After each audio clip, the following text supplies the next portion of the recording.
बार फिर से दिया जाएगा अपने क्लोजिंग आर्ग्यूमेंट के लिए। और उसके बाद जो इस बहस के लिए सबसे ज़रूरी चीज़ है कि आप और हम और इंटरनेट पर देख रहे लाखों करोड़ों लोग, उनके सवाल जवाब होंगे। तो आप लोग जो यहाँ मौजूद हैं, आपके हम कुछ सवाल लेने की कोशिश करेंगे। 30 मिनट का वक्त हमने उसके लिए तय कर रखा है। इस तरह से ये 2 घंटे की बहस पूरी होगी। 2-3 बुनियादी बातें हैं जिनका हमें ध्यान रखना है। किसी भी किस्म की नारेबाजी में हमें शरीक नहीं होना है। ये हल्ला गुल्ला नहीं है, क्योंकि पूरी दुनिया देख रही है। तो एक नज़ीर कायम करनी है, एक उदाहरण लोगों के सामने रखना है कि पढ़े लिखे लोग इत्तेफाकी और नाइत्तेफाकी रखते हुए भी, एक दूसरे से सहमति और असहमति रखते हुए भी बात कह सकते हैं।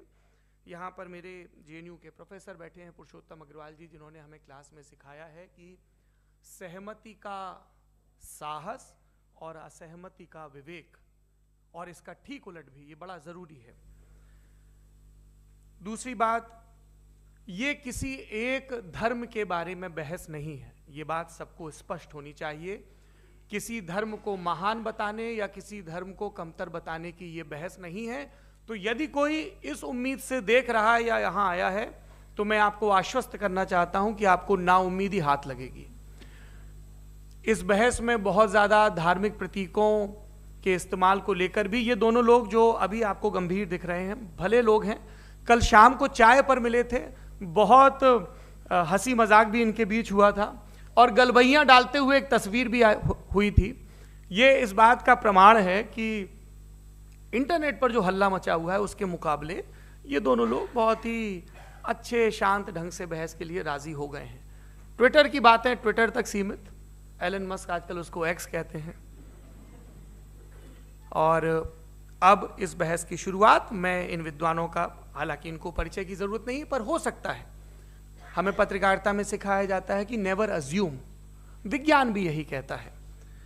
मुफ्ती शमाइल नदवी साहब इस्लामिक विद्वान, शिक्षाविद हैं, कोलकाता के वाहियान फाउंडेशन के संस्थापक हैं, लखनऊ की प्रतिष्ठित दारुल उलूम नदवतुल उलमा से ग्रेजुएशन किया है, सोशल मीडिया और सार्वजनिक मंचों पर अध्यापन और बौद्धिक कामों में सक्रिय हैं और इस समय इंटरनेशनल इस्लामिक यूनिवर्सिटी मलेशिया से PhD कर रहे हैं।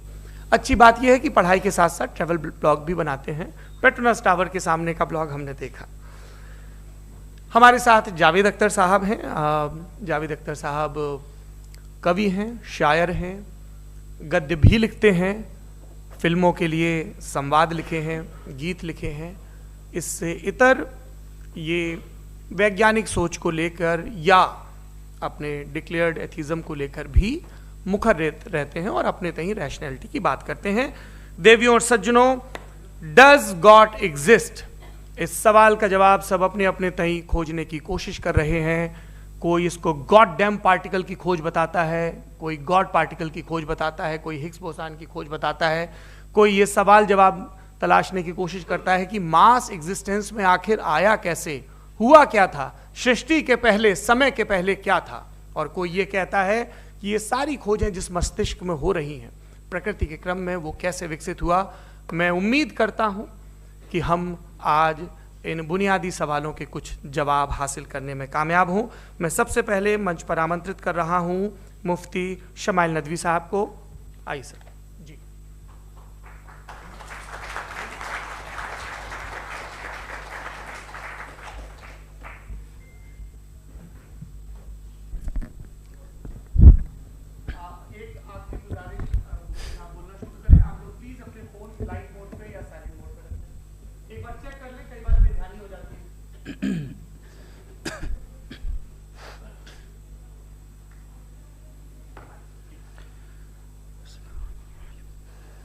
तमाम तारीफ़ें उस क्रिएटर के लिए जिसने इस यूनिवर्स को एक मकसद के तहत पैदा किया है। रिस्पेक्टेड जनाब जावेद अख्तर साहब, मिस्टर सौरभ द्विवेदी और respected audience, thank you all for being here today.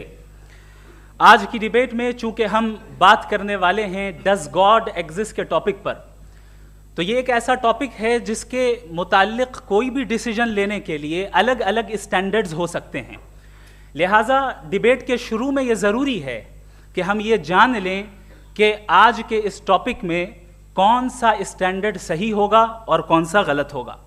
सबसे पहला स्टैंडर्ड जिसे मैं समझता हूं कि हमारे रिस्पेक्टेड जनाब जावेद अख्तर साहब बड़ी तेजी के साथ उसकी तरफ लपकेंगे, वो है साइंस। जबकि साइंस दर हकीकत खुदा के एग्जिस्टेंस को डायरेक्टली साबित करने या उसके एग्जिस्टेंस को डिनाई करने के लिए स्टैंडर्ड नहीं बन सकती। और उसकी वजह क्या है, ये मैं नहीं कह रहा, ये वो लोग कह रहे हैं जो साइंस के एक्सपर्ट्स हैं। नेशनल एकेडमी ऑफ साइंस कहती है science doesn't have the processes to prove और disprove the existence of God. Why?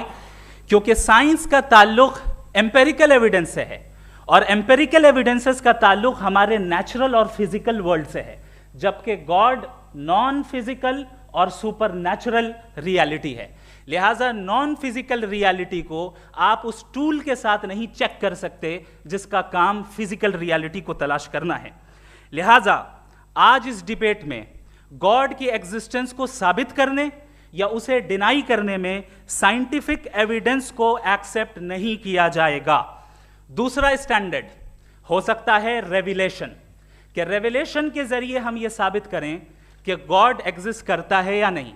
लेकिन ये स्टैंडर्ड भी आज इररेलेवेंट है। क्यों? क्योंकि रेविलेशन मेरे नजदीक सोर्स ऑफ नॉलेज है, वैलिड सोर्स ऑफ नॉलेज है, लेकिन हमारे जावेद अख्तर साहब के नजदीक ये वैलिड सोर्स ऑफ नॉलेज नहीं है। लिहाजा आज की डिबेट में मैं एक भी एविडेंस किसी भी मजहबी स्क्रिप्चर से नहीं दूंगा ताकि जावेद अख्तर साहब के लिए वो अनएक्सेप्टेबल ना हो। तीसरा जो मेयार हो सकता है वो है ऑब्जर्वेशन, कि भाई कोई कहे कि हमें खुदा दिखाओ, अगर है तो दिखाओ, या ये कि खुदा के एग्जिस्टेंस पर एम्पेरिकल एविडेंस दो, तो ये है दर हकीकत गलत टूल का इस्तेमाल करना। ये ऐसा ही है कि जावेद साहब मुझसे ये मुतालबा करें कि मुफ्ती साहब आप मेटल डिटेक्टर के जरिए प्लास्टिक डिटेक्ट करके दिखाएं। अब चूंकि प्लास्टिक डिटेक्ट नहीं हो पा रही है लिहाजा plastic does not exist. No, you are using the wrong tool. इस टूल से प्लास्टिक को डिटेक्ट नहीं किया जाता।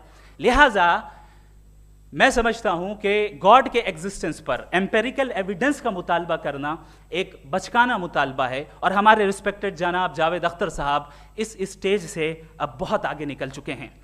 अब बचता है एक ही स्टैंडर्ड और वो स्टैंडर्ड है अक्ल, लॉजिक, रीजनिंग।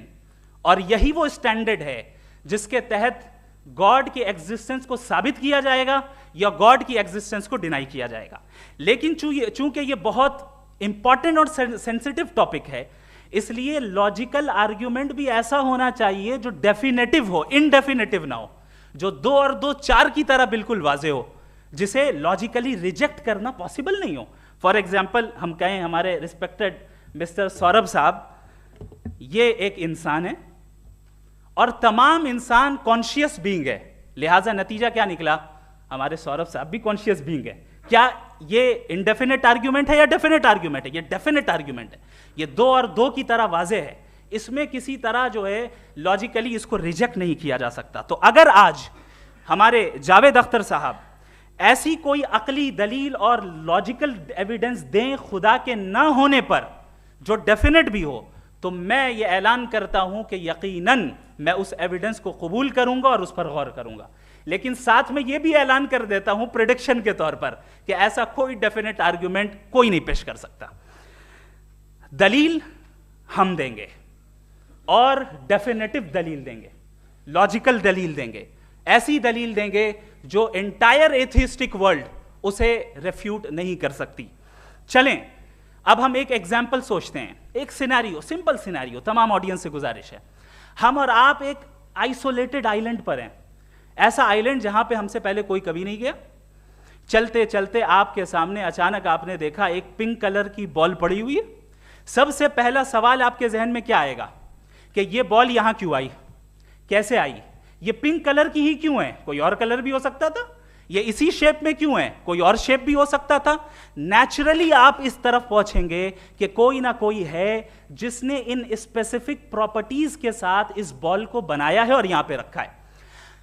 चूंकि आप जानते हैं कि ये जो बॉल है इसका एग्जिस्ट करना जरूरी नहीं है, ये एग्जिस्ट कर भी सकती थी, नहीं भी कर सकती थी, और एग्जिस्ट करना ही था तो किसी और फॉर्म में करती, किसी और कलर में करती। अब आप इस बॉल को एक्सपैंड करते चले जाएं, एक्सपैंड करते चले जाएं, एक्सपैंड करते चले जाएं, यहां तक कि ये बॉल यूनिवर्स के साइज की हो जाए। बताइए कि क्या साइज के बढ़ जाने से सवाल बदल जाएगा? हरगिज नहीं बदलेगा। अभी भी सवाल रहेगा, ये यूनिवर्स कहां से आया, इन स्पेसिफिक प्रॉपर्टीज के साथ कहां से आया, क्यों आया, किसने बनाया, ये सवाल उस वक्त भी वैलिड रहेगा। लेकिन ये सवाल अगर हम जनाब जावेद अख्तर साहब से करें तो चूंकि इनका वर्ल्ड व्यू एथिस्टिक है, और सिर्फ इनका नहीं, मतलब जितने भी एथिस्ट हैं और एथिस्टिक वर्ल्ड व्यू को रखने वाले से अगर आप ये सवाल करें कि ये यूनिवर्स कहां से आया, तो इनका जवाब या तो आर्ग्यूमेंट फ्रॉम इग्नोरेंस होगा या डॉगमेटिक होगा। या तो ये कहेंगे कि मुझे नहीं पता कि ये कहां से आया, लिहाजा गॉड डज नॉट एग्जिस्ट, ये आर्ग्यूमेंट फ्रॉम इग्नोरेंस है। या ये कहेंगे कि ये यूनिवर्स खुद ब खुद बन गया, इसका मतलब ये है कि उस बॉल को भी खुद ब खुद बन जाना चाहिए, लेकिन बॉल के ताल्लुक से ये एक्सप्लेनेशन एक्सेप्ट नहीं की जाएगी कि ये खुद ब खुद बन गई, लेकिन यूनिवर्स के ताल्लुक से कर दिया जाएगा। इसे हम दूसरे अल्फाज में डॉगमा भी कह सकते हैं। दूसरी चीज, हमारे जावेद अख्तर साहब जरूर गॉड ऑफ गैप्स की मिसाल भी जरूर देंगे, और मिसाल देंगे कि पहले ज़माने में बिजलियां कड़कती थी तो लोगों ने किसी एक खुदा की तरफ, और बारिश होती थी तो दूसरे खुदा की तरफ मंसूब कर दिया, उनके पास दलील नहीं थी। ये हमारा वर्ल्ड व्यू है ही नहीं, ये हमारा वर्ल्ड व्यू है ही नहीं, क्योंकि नेचुरल फिनोमेना के प्रोसेस की इंटरप्रिटेशन को जान लेने से ये कहां से साबित हो गया कि गॉड एग्जिस्ट नहीं करता है। इस पर मैं इंशाअल्लाह अभी आगे बात करूंगा। आप हजरात ये भी देखेंगे, और मैं ये एक्सपेक्ट करता हूं कि हमारे रिस्पेक्टेड जनाब जावेद अख्तर साहब जरूर इमोशनल आर्ग्यूमेंट्स भी देंगे, जो कि एक लॉजिकल फेलेसी है जब बात आती है ट्रुथ को डिसाइड करने में। क्यों? मिसाल के तौर पर वो कहेंगे कि अगर गॉड है तो ईविल क्यों एग्जिस्ट करता है, जबकि मैं कहता हूं ईविल का एग्जिस्ट करना गॉड के एग्जिस्ट करने की दलील है, उसके खिलाफ नहीं है। चूंकि अगर गॉड है तो हम सब उसके सामने अकाउंटेबल हैं, और अगर हम अकाउंटेबल हैं तो अकाउंटेबिलिटी के लिए ईविल का मौजूद होना जरूरी है, उसके बगैर हम अकाउंटेबल नहीं हो सकते। और अगर हम अकाउंटेबल नहीं हैं तो हम जनाब जावेद अख्तर साहब से पूछेंगे कि आप बताएं कि फिर सफरिंग इस दुनिया में क्यों है? अगर खुदा नहीं है तो सफरिंग क्यों है? और उन लोगों के जज्बे का क्या जिनके अंदर सफरिंग के बाद इंतकाम लेने का जज्बा पाया जाता है और वो इस दुनिया से ऐसे ही चले गए, क्या उनकी सारी तकलीफें बेकार चली जाएंगी? अब आ जाएं उसी एग्जाम्पल की तरफ कि बॉल, मुझसे अगर कोई पूछे इस बॉल को किसने बनाया और या इस एक्सपेंडेड बॉल को किसने बनाया, मैं कहूंगा कि चूंकि ये यूनिवर्स और इस यूनिवर्स की तमाम चीजें कॉन्टिंजेंट हैं। कॉन्टिंजेंट होने का मतलब ये होता है कि जो अपने एग्जिस्टेंस पे किसी के ऊपर डिपेंड करती हो, तो जाहिर है ये यूनिवर्स कॉन्टिंजेंट है। और अगर कोई चीज कॉन्टिंजेंट नहीं है तो मैं रिक्वेस्ट करूंगा कि मुझे दिखा दें कि कौन सी चीज यूनिवर्स में कॉन्टिंजेंट नहीं है, हम भी जरा गौर कर लें और हम भी देख लें। और जब कॉन्टिंजेंट चीजें मौजूद हैं तो फिलोसोफर्स की इस्तिलाह के मुताबिक, हम उस टर्मिनोलॉजी के मुताबिक हम उस जगह तक पहुंचते हैं और उस हस्ती तक पहुंचते हैं जिसे नेसेसरी बीइंग कहा जाता है, कि ये वो नेसेसरी बीइंग है जिसका मौजूद ना होना नामुमकिन हो। क्योंकि अगर ये मौजूद ना हो तो सारी चीजें एग्जिस्टेंस में आएंगी ही नहीं, और ये सारी कॉन्टिंजेंट चीजें उसी के ऊपर डिपेंड करती हैं। अब अगर आप ये सवाल करते हैं कि फिर उस हस्ती को किसने बनाया, फिर उसका कॉज क्या है, फिर उसका कॉज क्या है, फिर उसका कॉज क्या है, और एंडलेसली चले जाएं, इसे हम कहते हैं इन्फिनिट रिग्रेस ऑफ कॉजेज, जो कि लॉजिकल फेलेसी है। कॉन्सेप्चुअली इन्फिनिटी पॉसिबल है। मिसाल के तौर पे न्यूमेरिकल्स 1 2 3 गिनते चले जाएं, इन्फिनिट नंबर्स हैं। मैं कॉन्सेप्चुअली बात नहीं कर रहा, प्रैक्टिकली रियलिटी में साबित करके दिखाएं कि infinite regress of causes possible हैं या नहीं। अगर पॉसिबल हैं तो हम मान लेंगे, मिसाल दे दें, और पॉसिबल नहीं है तो एक ही ऑप्शन बचता है जिसे हम कहते हैं नेसेसरी बीइंग। ऐसी नेसेसरी बीइंग जो इंडिपेंडेंट है, क्योंकि अगर वो डिपेंडेंट हुई तो वो नेसेसरी नहीं रहेगी। ऐसी इंडिपेंडेंट बीइंग जो इटर्नल है, अगर वो इटर्नल नहीं होगी, उसकी बिगिनिंग होगी तो वो खुद कॉन्टिंजेंट है। ऐसी बीइंग जो पावरफुल है, क्योंकि कॉन्टिंजेंट को एक्चुअलाइज करने के लिए पावर चाहिए। ऐसी बीइंग जो इंटेलिजेंट है और नॉलेजेबल है, क्योंकि ये यूनिवर्स स्पेसिफिक फॉर्म और स्पेसिफिक लॉज ऑफ नेचर के तहत प्रिसाइजली चल रहा है। Thank you. थैंक यू मुफ्ती साहब। मैं इन दलीलों के बाद जावेद अख्तर साहब से गुजारिश करूंगा, आप बैठ के बोलना चाहेंगे या बाहर? जी।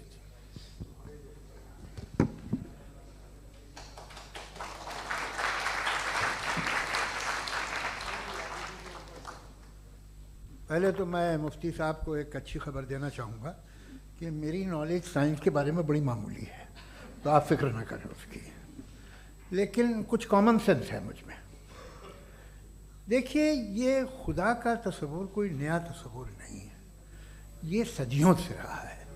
ये कुछ रिलीजन 3000 साल पुराने होंगे, 4000 साल पुराने होंगे, लेकिन इंसान कोई 10,000 12,000 साल से एग्जिस्ट करता है होमोसेपियन की शक्ल में, और हमेशा कुछ ना कुछ मज़हब रहे। ये मज़हब जाहिलों के नहीं थे, ये मज़हब एक ऐसी ग्रीक सोसाइटी के थे जहाँ बड़े बड़े फिलोसफर्स पैदा हुए। ये मज़हब इजिप्शियंस के थे जिन्होंने पिरामिड्स बनाए थे। ये रोमन्स के थे कि जिनका आर्किटेक्चर और सेनेट यानी पहली बुनियाद डेमोक्रेसी की लिमिटेड थी मगर डेमोक्रेसी थी, ये उन लोगों ने किए थे। तो इनका जो जुपिटर था, रा था, ज़्यूस था, उन्हें उस पर इतना ही एतमाद था जितना आज किसी मजहबी आदमी को अपने खुदा पे होगा। क्रिश्चियनिटी आने से पहले यूरोप में एक मज़हब था जर्मेनिक रिलीजन। उसका एक खुदा था, उसकी एक बीवी थी, उसके 2 बेटे थे, एक बेटी थी। फिर जर्मनी में जब यूरोप में क्रिश्चियनिटी आई तो वो खुदा, उसकी बीवी और पूरे ख़ानदान चला गया। तो हमने अगर हम हिस्ट्री देखें तो खुदा जो हैं वो ज़्यादातर फ़नी हैं, वो हमेशा रहे नहीं। और वो जो लोग इन्हें मानते थे उनको आप कहें वो तो जाहिल थे, उन्हें तो कुछ पता ही नहीं था, ऐसा नहीं है। वो अपने वक्त में बड़े काबिल लोग थे और अपने वक्त में उन्होंने बड़े बड़े काम किए हैं, फिलोसफर्स थे, साइंटिस्ट थे, लेकिन उनका मज़हब कहाँ गया, उनके खुदा कहाँ गए? आज जो खुदा हैं दुनिया में लोग उन्हें मानते हैं। आपको क्या मालूम कि कितने बरसों के बाद क्या होने वाला है? हम यूरोप में देखते हैं तो चर्च खाली हैं। तो वक्त के साथ चीज़ें बदलती हैं। जहाँ तक इसका ताल्लुक़ है मज़हबों का, हर मज़हब आपसे एक चीज़ मांगता है, फेथ। ये फेथ क्या चीज़ होती है? What is the difference between faith and belief? ये तो बहुत ही अहमक़ाना बात होगी कि कोई आदमी कहे साहब अगर खुदा है तो मुझे दिखाइए। ये तो जाहिलाना बात हुई। मैंने तो नॉर्थ पोल नहीं देखा है, मगर मैं मानता हूँ कि नॉर्थ पोल है। मैं क्यों मानता हूँ? इसलिए कि अगर ये दुनिया राउंड है तो उसका कोई टॉप होगा। कुछ लोग हैं जो वहाँ गए भी हैं, कॉमन सेंस कहता है कि ऐसा होगा, सबूत है, गवाह है, रीज़न है। तो ये मेरा फेथ नहीं है। तो फेथ में और बिलीफ में डिफरेंस क्या है? जो मज़हब मांगता है आपसे, हर मज़हब फेथ मांगता है। फेथ का मतलब ये है कि ना कोई गवाह हो, ना कोई सबूत हो, ना कोई रैशनल हो, ना कोई लॉजिक हो, ना कोई प्रूफ हो, मगर तुम एक बात को मानो। ये है फेथ। वरना बिलीफ होता। अगर इसमें कुछ भी सबूत होते, गवाह होते, तो फिर इसे आप बिलीफ कहते। जैसे मेरा बिलीफ है कि नॉर्थ पोल है, मेरा फेथ थोड़ी है। फेथ इन तमाम शर्तों को रद्द करता है। तो फिर स्टुपिडिटी क्या है? अगर मैं एक बात ऐसी मानूं जिसकी ना कोई लॉजिक है, ना कोई रैशनल है, ना कोई प्रूफ है, ना कोई गवाह है, ना कोई सबूत है, और मैं उसे मानूं, तो ये स्टुपिडिटी हुई। इसे ही भाई कल को मैं यकीन कर लूं कि एलोन मस्क जो है मेरा भाई है, तो मुझे इंतहाई खुशी होगी, सुकून भी बहुत मिलेगा मुझे। लेकिन और कहे भाई क्यों मानते हो, क्या सबूत है? भाई वो तो अमेरिकन है और तुम तो इंडियन हो, वो तो नस्ल अलग है, तुम्हें कभी मिले भी नहीं। साहब देखिए मेरा फेथ है, इस पर बात न किया। फेथ का मतलब ही यह है कि आप प्रूव नहीं कर सकते। अगर आप प्रूव कर सकते हो तो फेथ की ज़रूरत ही नहीं, फिर तो आप बात करेंगे, आप कितनी बहस कर लीजिए। अल्टीमेटली दुनिया का हर मज़हब फेथ पे टिका है, और फेथ का मतलब है एक ऐसा यकीन जिसका कोई सबूत, कोई गवाह, कोई रैशनल नहीं। अब आप ये कहें, क्या आप ये क्यों कह रहे हैं कि साहब ये कायनात किसने बनाई? कमाल ये है कि आपने बताया कि एक आइलैंड पर गए और एक बॉल देखी। आपने ये नहीं कहा कि आइलैंड किसने बनाया, आपको सिर्फ बॉल पे हैरत हुई। हमने आइलैंड पे हमने हैरत नहीं की, होते हैं आइलैंड। इसी तरह ये आइलैंड है, सितारे, ये गैलेक्सीज, ये सब आइलैंड हैं, खला में। हम उन्हें टेकन फॉर ग्रांटेड लेते हैं, हम पूछते नहीं कैसे बनाए। आपने जजीरे के बारे में भी नहीं पूछा है। मेरी पैदाइश कैसे हुई? क्या मैं प्लान्ड पैदा हुआ था? I was plan to be born, या एक लकी स्पर्म था जो किसी एग से चिपक गया? मेरी पैदाइश रैंडम। और इंसाफ जिसे आप कहते हैं, इंसाफ का तो नेचर से कोई वास्ता ही नहीं है। जो आप कहते हैं कि एक दिन इंसाफ मिलेगा, इंसाफ is a human concept, nature में कोई इंसाफ नहीं। अगर शेर हिरन को खा जाता है तो उसे कोई सजा नहीं मिलती। अगर एक आंधी आती है और हरे भरे पेड़ों को उखाड़ के फेंक देती है तो आंधियों की जेल नहीं होती है। नेचर में इंसाफ नहीं, इसलिए मुझे नेचर को इंसाफ की जरूरत भी नहीं। नेचर तमाम एक है। अब हम कहें कि साहब ये देखिए जो मैंने खाना खाया था ये मेरी आंख तो नहीं यूं कर दिया उसे, तो इसे सजा मिलनी नहीं, वो सिस्टम है, ऐसे ही चल रहा है। नेचर बगैर इंसाफ के है। इंसाफ इज अ ह्यूमन कॉन्सेप्ट। तो जो आपसे कहता है कि मैं तुम्हें इंसाफ दूंगा, वो इंसानी जहन की पैदावार है। ये नेचुरल है ही नहीं, ये आसमानी है ही नहीं। नेचर का तसव्वुर, इंसाफ का तसव्वुर। भाई आप साथ मिलते हैं, अब आप लेफ्ट हैंड ड्राइव कर लें, ये क्या है? तमाम सच, तमाम नेकी, तमाम शराफत लेफ्ट हैंड ड्राइव है। वरना क्या होगा, या तो आप क्रॉस कर देंगे, आपका एक्सीडेंट हो जाएगा, या आप किसी को मार देंगे, या ट्रैफिक जैम हो जाएगा। झूठ, बेईमानी, रिश्वतखोरी, ये तमाम जो है driving on the wrong side है। इसके ऊपर कुछ नहीं। ये तो हमने बनाया, जैसे हमने लेफ्ट हैंड ड्राइव बनाई है। ये कॉन्सेप्ट ऑफ इंसाफ जो है ये हमारा है, इसका नेचर से कोई वास्ता नहीं। शेर खा जाता है हिरन को, उसे जेल होती है क्या? कुछ भी नहीं, है ही नहीं। तो ये जो दुनिया के रिलीजन प्रॉमिस करते हैं आपसे इंसाफ, इसी से मालूम होता है कि ये मैन मेड है। ये तसव्वुर कहीं और का है ही नहीं। जो नेचर है, कुछ लोग कहते हैं नेचर ही खुदा है, तो नेचर में तो इंसाफ नहीं कहीं। और आप वादा कर रहे हैं कि तुम्हें मरने के बाद इंसाफ मिलेगा। मुझे अगर मिलेगा तो मैं बहुत खुश हूँगा, लेकिन मैं यकीन नहीं कर पाता हूँ, इसलिए कि मैं फेथ नहीं पैदा कर सकता। The very fact that religions demand faith, इसका मतलब है कि उनके पास जस्टिफिकेशन नहीं है। अच्छा था, फिर रिलीजन अगर मॉडरेशन में है, कोई सा भी नहीं, वो आप में कुछ खूबियाँ भी पैदा करता होगा। देखिए उससे ये फ़ायदा है, वो फ़ायदा है। अल्कोहल जो है वो ज़्यादातर दवाओं में यूज़ होती है, और एक सर्वे किया गया था अमेरिका में कि लॉन्जिटिविटी किन लोगों की है। तो एक तरफ वो लोग थे जो शराब पीते ही नहीं थे, और एक तरफ वो थे जो एक बोतल शराब रोज़ पीते थे। सबसे ज़्यादा लंबी उम्र उनकी है जो 2 पैक नाप के शराब पीते हैं और खाना खाते हैं। मगर हम शराब को बुरा समझते हैं, मैं भी बुरा समझता हूँ। क्यों? ऐसा होता नहीं। कुछ चीज़ों में आदत होती है कि वो बढ़ती है। आज तक में एक आदमी दूध पीता है, आप 10 साल बाद भी मिलेंगे तो एक ही गिलास पीता होगा। ऐसा नहीं होता, सुबह से दूध पीता रहता है। मिल्कोहलिक मैंने नहीं देखे, अल्कोहलिक होते हैं। ये टेंडेंसी है मजहब की कि वो बढ़ता है, जैसे कैंसर बढ़ता है, जैसे शराब बढ़ती है।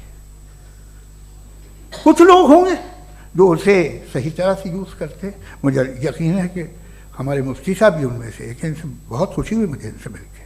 लेकिन कितने लोग हैं कि आज आप देखते हैं दुनिया में जो तबाहियाँ हैं, इनमें कितना हाथ है उन लोगों का जो बिलीवर कहते था मजहब ये नहीं कहता, ना कहता होगा, मगर जब ये मजहब पीते हैं तो ऐसे बिहेव करते हैं। थोड़ा सा अगर हो तो शायद बहुत अच्छी बात, लेकिन शराब थोड़ी सी नहीं रहती, उसमें टेंडेंसी है पहले। थोड़ा सा अगर 2-3 कैंसर के सेल हो ना बॉडी में तो आदमी स्लिम रहेगा, लेकिन वो 2-3 सेल नहीं रहते, वो मल्टीप्लाई होते हैं। जावेद साहब टाइम पूरा हो गया। टाइम हो गया तो बस बात खत्म हो गई। अच्छा, मुझे कुछ और कहने को था भी नहीं। जी, मैं पहले जवाबी दौर के लिए इनवाइट कर रहा हूँ मुफ्ती साहब को। Your rebuttal round 1, you have 7 minutes।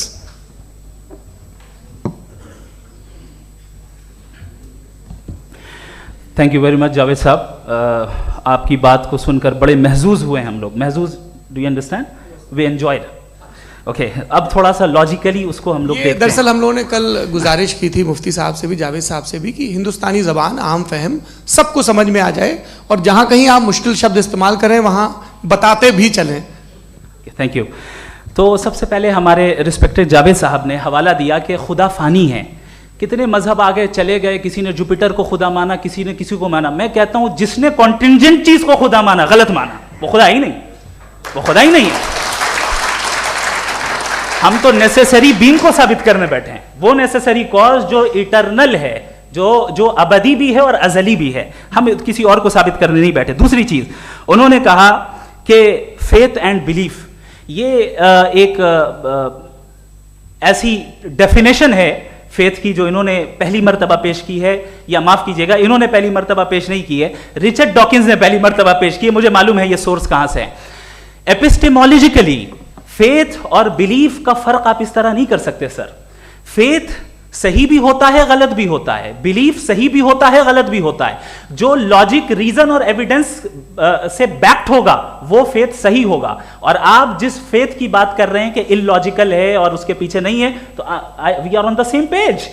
हम नहीं मानते उस फेथ को, जो फेथ ऐसा हो जिसके पीछे कोई लॉजिक ना हो, एविडेंस ना हो, हम नहीं मानते। हम तो उस फेथ के कायल हैं जिसके पीछे लॉजिक हो और एविडेंस हो। तो बिलीफ सही भी होता है, गलत भी होता है, फेथ भी सही होता है और गलत भी होता है। तो आज फेथ और बिलीफ के डिफरेंस पे बात नहीं हो रही है। आज आप चाहे फेथ एक्सेप्ट कर लें या बिलीफ एक्सेप्ट कर लें, आज ये बात होगी कि ट्रूथ क्या है, चाहे ट्रू बिलीफ सही है या ट्रू फेथ सही है, और फॉल्स फेथ क्या है और फॉल्स बिलीफ क्या है, बात इस पे हो रही।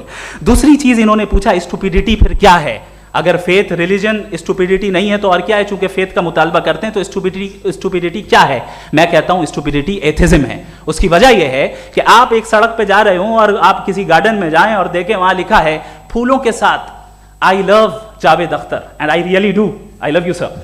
सो जब आप वहां पर पहुंचे तो वहां पहुंचकर अब ये बताएं, क्या आप ये कहेंगे वाह व्हाट अ नेचुरल सिलेक्शन? ये क्या नेचुरल सिलेक्शन है? नहीं, ये प्रिसाइजली डिजाइंड है, इसके पीछे डिजाइनर है। लिहाजा अगर कोई एक ऐसी कॉमन सेंस की बात को कबूल नहीं कर रहा है कि यूनिवर्स जो इतने प्रिसाइजली काम कर रहा है, हम कह दें कि खुद ब खुद बन गई, मैं समझता हूं इससे बड़ी स्टुपिडिटी और कुछ नहीं है। ये इर्रेशनल चीज है। फिर हमारे सर ने कहा कि आपने बॉल पे फोकस किया, आइलैंड पे फोकस नहीं किया। अरे आइलैंड को किसने बनाया यही समझाने के लिए तो बॉल की मिसाल दे रहा हूं। और बॉल भी कॉन्टिंजेंट है, आइलैंड भी कॉन्टिंजेंट है, दोनों नेसेसरी बीइंग का मुतालबा करते हैं। आगे इन्होंने कहा कि नेचर में कोई इंसाफ नहीं है। हम डिसाइड करते हैं कि मोरालिटी क्या होती है, इंसाफ क्या होता है। हम डिसाइड करते हैं, जैसे ड्राइविंग सीट में ट्रैफिक वाला, ये तो किसी खुदा ने नहीं कहा, ये है, इसे कहते हैं फॉल्स इक्विवेलेंस। ये एक लॉजिकल फेलेसी है। आपने जो है मिसाल दी ड्राइविंग की और ट्रैफिक की, ये सब्जेक्टिव मोरालिटी है। आप सब्जेक्टिव मोरालिटी को मिसाल बनाकर ऑब्जेक्टिव मोरालिटी के ऊपर नहीं थोप सकते। इंसाफ की ऑब्जेक्टिव मोरालिटी है। अगर आप ये कहते हैं कि नेचर में इंसाफ नहीं है तो इंसाफ का न होना ये नेचुरल हुआ, तो फिर नेचर को नेचर रहने दे, क्यों हम इतना स्ट्राइव कर रहे हैं दुनिया में इंसाफ लाने के लिए? ये तो इलॉजिकल बात है, इर्रेशनल बात है। इसलिए बहुत सी चीजें ऐसी हैं जो ऑब्जेक्टिवली जो है इविल या गुड हैं, और बहुत सी चीजें ऐसी हैं जो सब्जेक्टिवली हैं। सब्जेक्टिवली जो मोरल होता है या इमोरल होता है उसको हम सोशल कंसेंसस से या पर्सनल प्रेफरेंस से डिसाइड करते हैं। लेकिन जो ऑब्जेक्टिव मोरालिटी है जिसमें इंसाफ आया, जो इन्होंने बार बार रिपीट किया, ये ऑब्जेक्टिव है, सब्जेक्टिव नहीं है। अगर आप कहते हैं ये सब्जेक्टिव है तो मेरा सवाल आपसे ये है, क्या सोशल कंसेंसस के जरिए अगर जुल्म को सही करार दे दिया जाएगा तो आप जुल्म को जस्टिफाई करेंगे? दूसरी चीज इन्होंने ये कहा कि 2 पैक शराब पी लें तो वो उतने पे नहीं रहता, बढ़ जाता है। यही मामला मजहब के साथ है। 2 पैक आप पी लें, बढ़ेगा। तो ये एक ऐसी मिसाल है, इसको कहीं भी फिट कर लें कि आप एथिज्म पे जब फिट करें, जब आप 2 पैक एथिज्म का लेंगे ना तो वो बढ़ बढ़ के नॉर्थ कोरिया बनेगा। Thank you.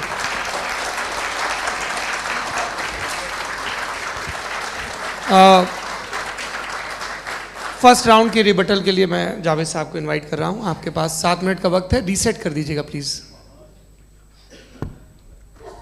मुझे इस बात की खुशी है कि मुफ्ती साहब ने भी मान लिया कि नेचर में कोई इंसाफ नहीं है। तो कोई भी चीज़ जो इंसान ने नहीं बनाई है उसमें इंसाफ नहीं होता है। एक बात मैं आपसे अर्ज़ करूँ, जरा पता लगा लीजिएगा, ये जो आप बाग में जाते हैं बेहद खूबसूरत फूल देखते हैं ना, इनमें से कोई नेचुरल नहीं है। ये सारे फूल क्रॉस करके बनाए गए हैं। जो जंगल में फूल होते हैं नहायत मामूली होते हैं, ये फूल इंसानों ने बनाए हैं। जो आप बाग में देख के वाह वाह कहते हैं, ये इंसानों के बनाए हुए हैं। डिफरेंट फूलों को क्रॉस करके, डेवलप करके, फिर क्रॉस करके इस तरह से बनाए गए। नेचुरल फ्लावर नहीं। किसी जंगल वीरान में जाके आप गुलाब के फूल नहीं देखेंगे। ये सब बनाए हुए इंसान ने, बहुत से काम इंसान ने किए हैं। बाकी है कि आपने मेरी एक बात का जवाब नहीं दिया, जिससे मुझे शिकायत है कि फेथ क्या है और आप फेथ मांगते क्यों हैं मुझसे। आप तो लॉजिकल हैं, आपके पास तो सारे रैशनल्स हैं, आपके पास सारे सबूत हैं, तो आपको फेथ की डिमांड क्यों करते हैं कि भाई तुम सरेंडर कर दो और सवाल मत करो। कोई मजहब सारे सवाल करने की इजाज़त नहीं देता है और मना करता है कि ज़्यादा सवाल ना करो, बहक जाओगे तुम। आप क्यों रोकते हैं? हकीकत यह है कि इंसानी तारीख क्या है। इंसानी तारीख ये है कि दुनिया में 2 तरह के लोग हुए हैं। एक वो जिन्होंने अपनी लाइल्मी की परस्तिश की है, दूसरे वो जिन्होंने अपनी इग्नोरेंस या लाइल्मी से झगड़ा किया है और मालूम किया है कि क्या है। ये जो आप कह रहे हैं, आज आप हैरान हैं कि भाई ये यूनिवर्स कैसे बनी। लोग हैरान थे कि सूरज डूबता है तो इधर से कैसे निकलता। और आप एक कदम जाके हमेशा का मानने को तैयार है, एक कदम पीछे ही मान जाइए। भाई आप इसके बाद जाते हो, कहते सवाल ना करना कि ये कहाँ से आया, ये पावर तो हमेशा से हमेशा रहेगी। तो आप यूनिवर्स के बारे में मानने में क्या तकलीफ है? एक कदम पहले रुक जाइए, ये हमेशा से थी या नहीं थी हमें मालूम नहीं है। और ये कहना कि हमें मालूम नहीं है, कमाल ये है कि दुनिया के सारे मजहब सब जानते हैं ये दुनिया कैसे बनी थी, कैसे मिटेगी, मरने के बाद क्या होगा, इनको सब इल्म है। इनको किसी को डायनासोर होते थे पहले ये नहीं पता था, किसी को नहीं पता। किसी भी दुनिया की मजहबी किताब में डायनासोर का जिक्र नहीं है। लेकिन बाकी सब बातें, how to make universe in 4 easy lessons and बाकी सब पता है। जिसको सब पता है वो गड़बड़ है। हम में ये इनकिसार, ये ह्यूमिलिटी होनी चाहिए कि हम ये कहें कि हमें ये बहुत सारी बातें नहीं मालूम, लेकिन हम उनकी परस्तिश ना करें, अपनी लाइल्मी को की परस्तिश ना करें, हम उसे पता लगाने की कोशिश करें। जिस दुनिया में आप बैठे हैं सर, ये हॉल जो है, ये इलेक्ट्रिसिटी जो है, ये माइक जो है, जिस हवाई जहाज से आप आए थे, वो जिस कार से आप यहाँ आए हैं, ये सब उन लोगों की बनाई हुई है जिन्होंने सवाल किए थे। ये दुनिया जिसमें आप आज आराम से हैं, ये उन लोगों की बनाई है कि जिन्होंने सवाल किए थे। और हर स्टेज पे इन सवालों को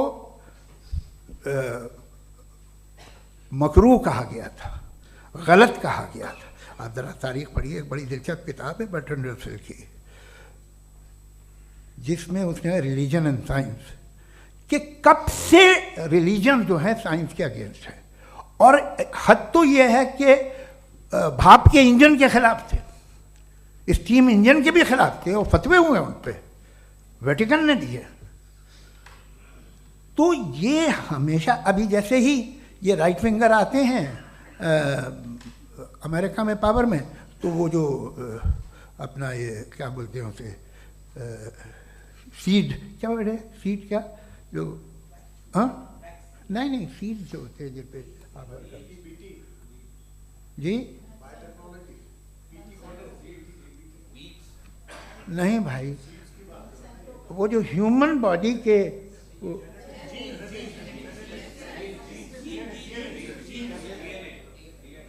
उस पर रिसर्च बंद हो जाती है, रिपब्लिकन नहीं करने देते। अरे भाई इतना डर क्या है तुम्हें? एक ज़माने में बहुत नाराज़ थे ये सारे मजहबी लोग कि ये इंसान तो इंसान बनाने की कोशिश कर रहा है। आपको क्या तकलीफ भाई, बना ले तो बना लेने दो, ये खौफ क्या है?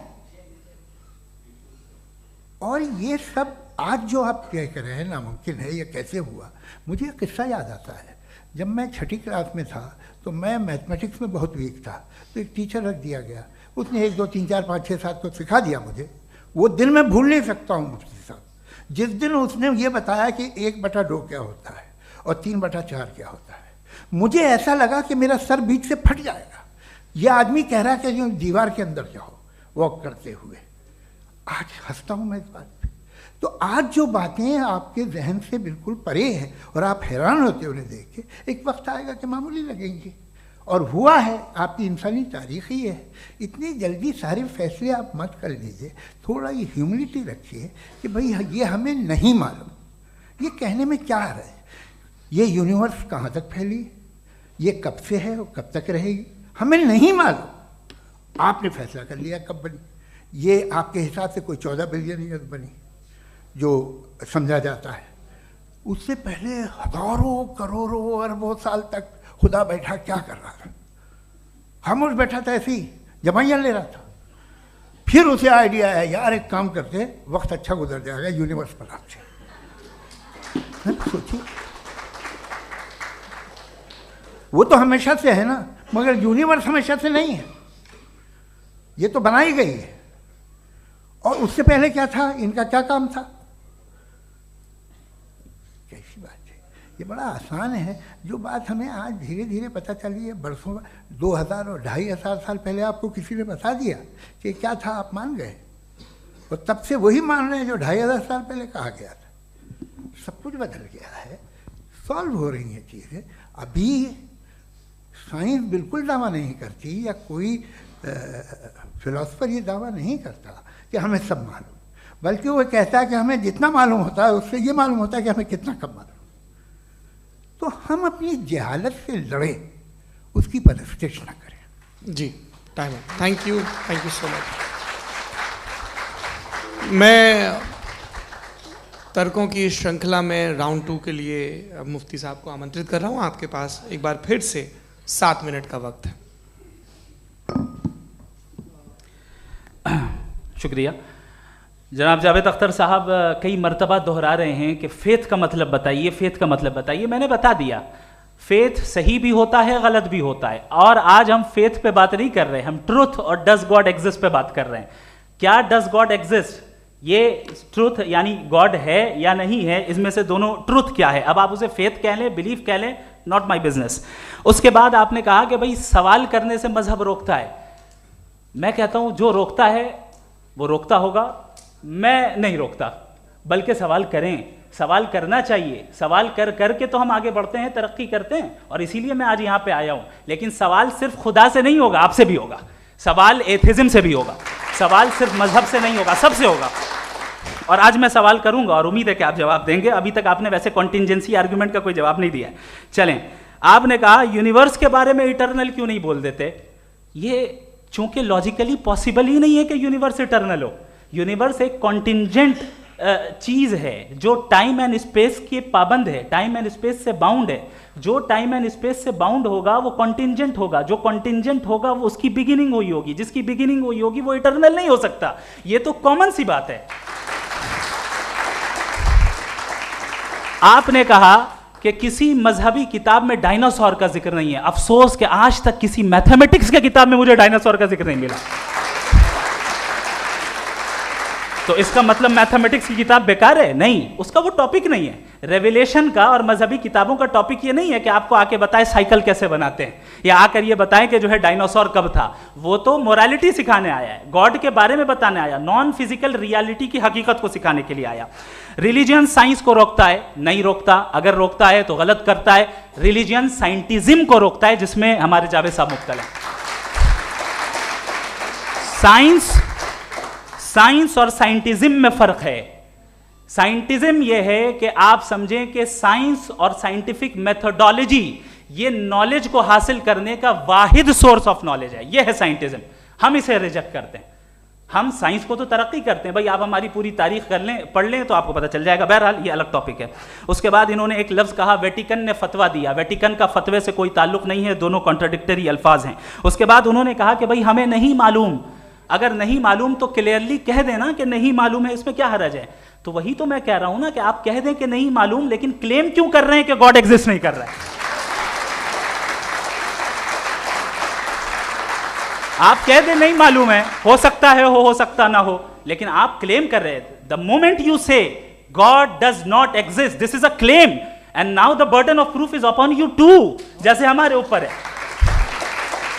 और क्यों है मैं बताता हूं, क्यों है ये भी मैं बताता हूं। फिलोसॉफिकली जो क्लेम होता है ना, सिर्फ ये नहीं होता कि इंसान कहे पॉजिटिव क्लेम करे और नेगेटिव क्लेम करे तो बर्डन ऑफ प्रूफ नहीं है। आप मिसाल के तौर पे मैं कहूं कि फुला उस कमरे में कोई नहीं है, मैंने एक नॉलेज का क्लेम किया है।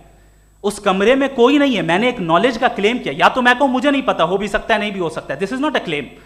लेकिन जब मैं कह रहा हूं कि वहां कोई नहीं है या मैं कह रहा हूं वहां कोई है, दोनों क्लेम है और दोनों के ऊपर बर्डन ऑफ प्रूफ है। हमारे ऊपर भी बर्डन ऑफ प्रूफ है, मैंने कंटिजेंसी आर्ग्यूमेंट दिया, इसे तोड़कर दिखाइए।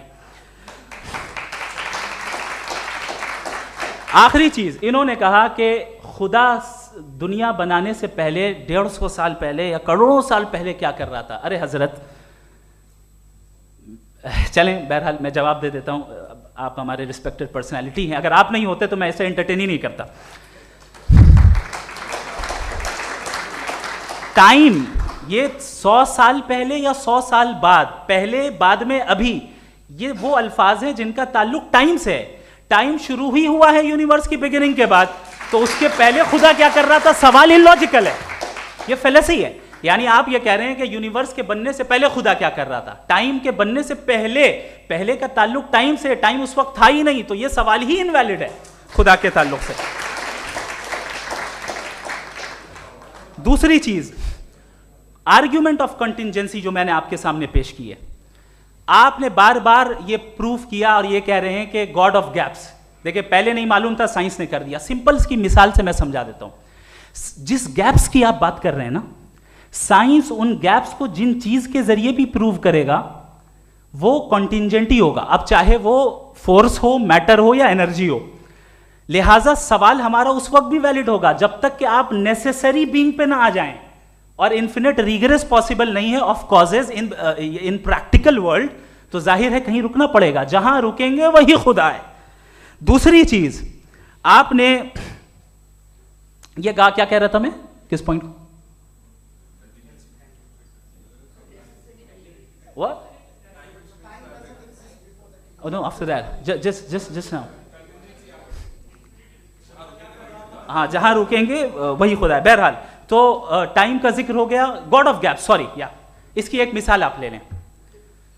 एक कार है, एक साहब ने देखा कि भाई कार जो है उसके व्हील्स कितने अच्छे लगे हुए हैं, सही जगह पे, स्टीयरिंग जो है कितने अच्छे जगह पे लगी हुई है, और सीट्स कितने वेल डिजाइंड है, कितनी प्रिसाइजली ये कार काम कर रही है, तो जरूर कोई ना कोई इसे क्रिएट किया है, किसी ने क्रिएट किया है। अब जावेद साहब आए और कहे, अरे जनाब बोनेट खोलिए, इसमें इंजन है, इंजन इस कार को चला रहा है, hence prove no one has created the car. This is illogical, this is irrational. आपने इंजन के जरिए उस गैप को तो साबित किया, लेकिन क्या उससे कार की जो क्रिएशन है और उसका जो क्रिएटर है ये इम्पॉसिबल हो जाए? ऐसा पॉसिबल है? उसका सवाल खत्म हो जाए, ऐसा पॉसिबल है? नहीं। आपने गैप्स को फिल करके, कॉन्टिंजेंट चीजों से गैप्स को फिल करके हमारे ऑब्जर्वेशन को और ब्रॉड कर दिया। अब हमें और पता चल गया कि ये जो कार है इसका सिस्टम कितना ज्यादा कॉम्प्लेक्स है। पहले कम समझते थे, अब कॉम्प्लेक्सिटी और ज्यादा वाजे हो गई। अब हमें समझ में आ रहा है कि हमारी सर्टेनिटी और बढ़ गई कि जरूर इस कार को किसी ना किसी ने बनाया। यही मामला यूनिवर्स का है। साइंस हमेशा फिजिकल वर्ल्ड की चीजों को ही फिल करती जाएगी और फिजिकल चीजों से ही करती जाएगी, चूंकि एम्पेरिकल एविडेंस का ताल्लुक फिजिकल वर्ल्ड से है। आप साइंस के जरिए मेटाफिजिकल रियलिटी को कभी साबित नहीं कर सकते। ये रॉन्ग टूल का इस्तेमाल करना है। ये वही काम है कि आप मेटल डिटेक्टर से प्लास्टिक डिटेक्टर करने चलें, जो कि जाहिर है सही नहीं है। Thank you.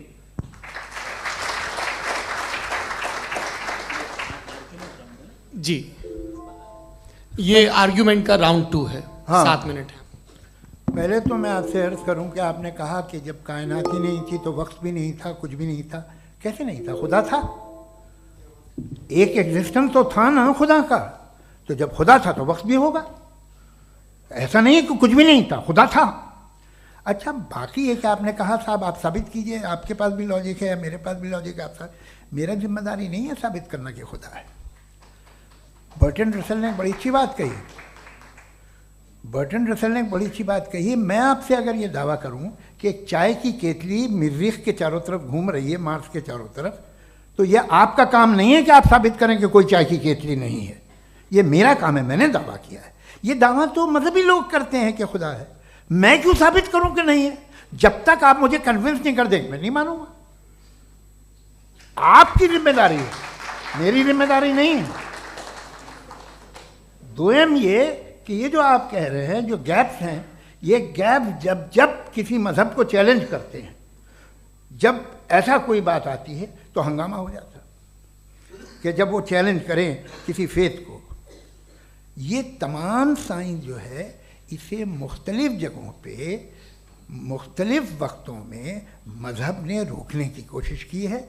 ये किताब है religion and science, Burton Russell की, पढ़िएगा, अच्छी लगेगी आपको।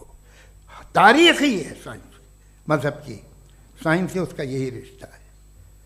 अच्छा, अब ये हम सोचें कि बहरहाल ये वजूद जो है मजहब और ये बिलीव इन गॉड इंसान को बेहतर बना देता है, तो एक काम कीजिए, हिंदुस्तान वर्ल्ड का नक्शा लीजिए और मार्क कीजिए कि रिलीजन कहाँ कहाँ ज़्यादा है, कहाँ कहाँ, चाहे वो लैटिन अमेरिका हो या मिडल ईस्ट हो या फार ईस्ट हो या हिंदुस्तान के वो इलाके जहाँ मजहबियत ज़्यादा है। रख दीजिए नक्शा अलग। अब दूसरा नक्शा कि कहाँ कहाँ नाइंसाफ़ी, रिप्रेशन, औरतों के हुकूक की पामाली, जुल्म, डिक्टेटरशिप कहाँ है, नक्शा एक ही होगा। तो आप मुझे बताएं कि जो इसका तरकीब इस्तेमाल क्या है, खुदा का तरकीब इस्तेमाल तो बताइए। आप छोटी सी दवा सड़क पे बेचते हैं, उसकी भी तरकीब इस्तेमाल बताते हैं। इसके इस्तेमाल से तो फ़ायदा ही नहीं हुआ किसी को। जो सारे के सारे ख़राब मुल्क हैं, ख़राब समाज है, वो सारे जुल्म खुदा के नाम पे करते हैं। वो गलत करते हैं, सही करते हैं, मुझे क्या लेना देना उससे। इस्तेमाल से मालूम होता ना। एक विस्की की बोतल कभी शायद देखी हो आपने, लाल रंग की होती है, उस पर रोशनी और छिपड़े, इंतहाई खूबसूरत लगती है, क्या बिगाड़ रही है किसी का? उसका इस्तेमाल गलत है, इसलिए आप उसे नापसंद करते हैं। इसका इस्तेमाल गलत है, इस तसव्वुर का इस्तेमाल ही गलत है और हमेशा से गलत हुआ है। आप देख लीजिए, इंसानी तारीख देख लीजिए, आज देख लीजिए, हिंदुस्तान देखिए, दुनिया देख लीजिए, क्या हो रहा है। इसे कैसे इस्तेमाल कर रहे हैं? फेथ वाले लोग क्या फेयर हैं, जस्ट हैं, जो अपने खुदाओं पे यकीन रखते हैं, वो किस तरह के लोग हैं? वो लोगों को इंसाफ देते हैं, वो बेहतर इंसान बने। तो इस दवा का फ़ायदा क्या है? चलो बहुत फ़ायदा हो रहा तो मैं इस्तेमाल कर लूँगा, मैं मुझे तो इस दवा का कोई फ़ायदा दिखता ही नहीं।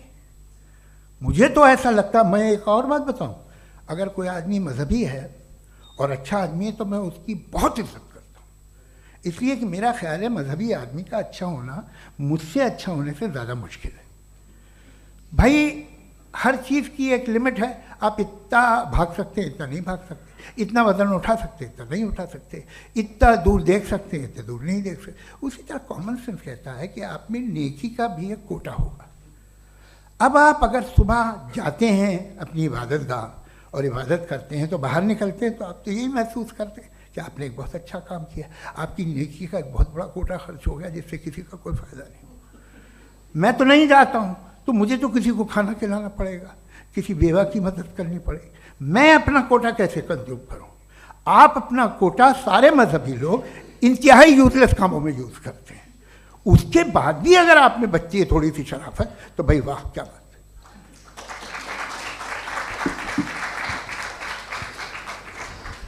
एक तो मुझे ये बात बहुत अच्छी लग रही है कि दोनों ही विद्वान समय को मानते हैं और बहुत समय से अपनी दलीलें और बाज़ दफ़ा समय से पहले अपनी तकरीरें पूरी करके अपनी अपनी कुर्सी पर बैठ रहे हैं।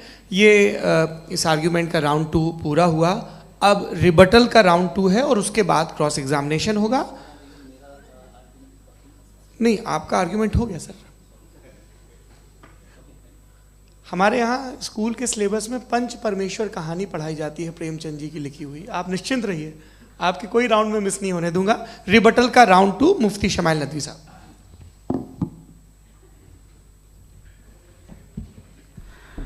असल में जो हकीकी प्रॉब्लम है, असल प्रॉब्लम है वो ये है कि जावेद साहब के पास कॉन्सेप्ट ऑफ गॉड क्लियर नहीं है। इन्होंने कहा कि कायनात से पहले खुदा तो था, तब भी तो टाइम होगा। ये टाइम कायनात का हिस्सा है। हम खुदा, उस खुदा को मानते हैं, नेसेसरी बीइंग का टाइमलेस होना जरूरी है, चूंकि वो टाइम का क्रिएटर है। जब उसने टाइम को क्रिएट किया तो वो खुद टाइम पे कैसे होगा? उसने जब स्पेस को क्रिएट किया तो खुद स्पेस में कैसे होगा? अगर वो टाइम एंड स्पेस को पहले से ही उसका पाबंद है तो फिर किस चीज को उसने क्रिएट किया? लिहाजा ये सवाल गलत है कि खुदा था तो टाइम होगा। बिल्कुल नहीं, टाइम के पाबंद हम हैं, खुदा नहीं है। हम फिजिकल वर्ल्ड से ताल्लुक रखते हैं, वो मेटाफिजिकल रियलिटी है।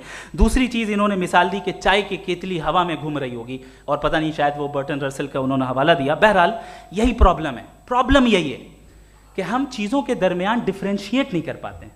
ये जो आपने मिसाल दी ये इमेजिनेशन है, और मैं जो साबित कर रहा हूं वो लॉजिकल नेसेसिटी है। आप इमेजिन करने आए तो कुछ भी करें, जुपिटर में पिंक एलिफेंट होगा, यूनिकॉर्न होगा, करें, उससे कायनात पे क्या फर्क पड़ता है? उससे आप लॉजिकल नेसेसिटी साबित नहीं कर सकते। मैं तो उस प्राइम कॉज की बात कर रहा हूं, उस नेसेसरी बीइंग की बात कर रहा हूं जिसके बगैर इस कायनात का एग्जिस्टेंस मुमकिन नहीं है। दूसरी चीज, मजहब को साइंस चैलेंज करती है वगैरह वगैरह, ये हमारा टॉपिक ही नहीं है। मैं इस पे बात करूंगा तो फिर मेरा वक्त चला जाएगा। मजहब के ऊपर चूंकि हमारी डिस्कशन नहीं है, साइंस को मजहब और बिलखुसूस मैं और हमारा वर्ल्ड व्यू कम अज कम साइंस को पीछे नहीं करता है, साइंटिज्म की मजम्मत करता है। इसकी वजाहत मैंने पहले कर दी। दूसरी चीज इन्होंने कहा वर्ल्ड का नक्शा लीजिए, वर्ल्ड मैप लीजिए, दो अलग अलग जगह की। हजरत मैंने ये होमवर्क किया था, और मैंने मिडिल ईस्ट का एक नक्शा लिया और यूरोप का एक नक्शा लिया। ये मजहबी इलाका और ये लिबरल और एथीस्ट इलाका। मुझे पता चला कि सबसे ज्यादा रेप केसेस जो हैं वहां पर है।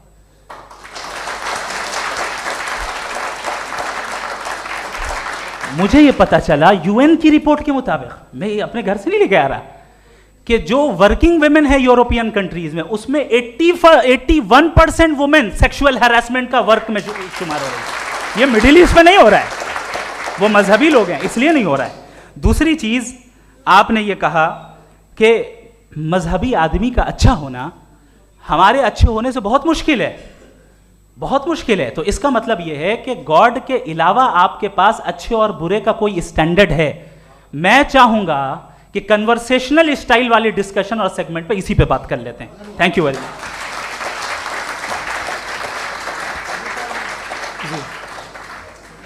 ये रिबटल का राउंड 2 है। आपके पास 5 मिनट का वक्त है, और इसके बाद क्रॉस एग्जामिनेशन शुरू करेंगे। आप चाहें तो जो इन्होंने सवाल पूछे उनके जवाब आप रिबटल में भी दे सकते हैं। जी जी, देखिए, पहले तो ये बात कि ये मिसाल गलत नहीं है, गलत है।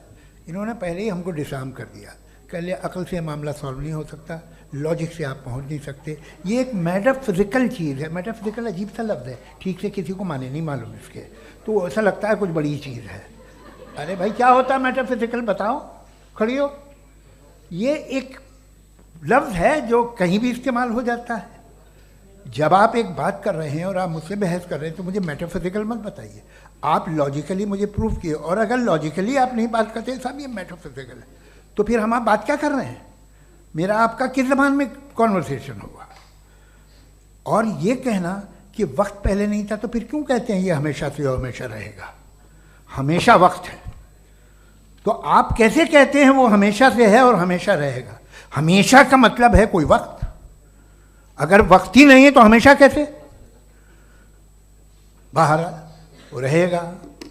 अब मैं ये देखता हूँ, आपने कहा ना कि वहाँ रेप ज़्यादा होते हैं, तो हम एक बात देखते हैं कि ये दुनिया जिस पे वो कादर मुतलक है, जिसकी मर्ज़ी के बगैर पत्ता भी नहीं हिलता, ओमनीपोटेंट है, ये दुनिया चल कैसे रही है? और इस दुनिया का हाल क्या है? 45,000 बच्चे जो 10 साल की उम्र से कम थे वो गाजा में मरे। भूख से काला हांडी में बच्चे मरते हैं और डिप्थेरिया से मरते हैं। डिप्थेरिया अजीब मर्ज है, गले में जाली बनना शुरू होती है, बच्चा नीला हो जाता है, गरीब का बच्चा, इसलिए कि उपास इलाज में।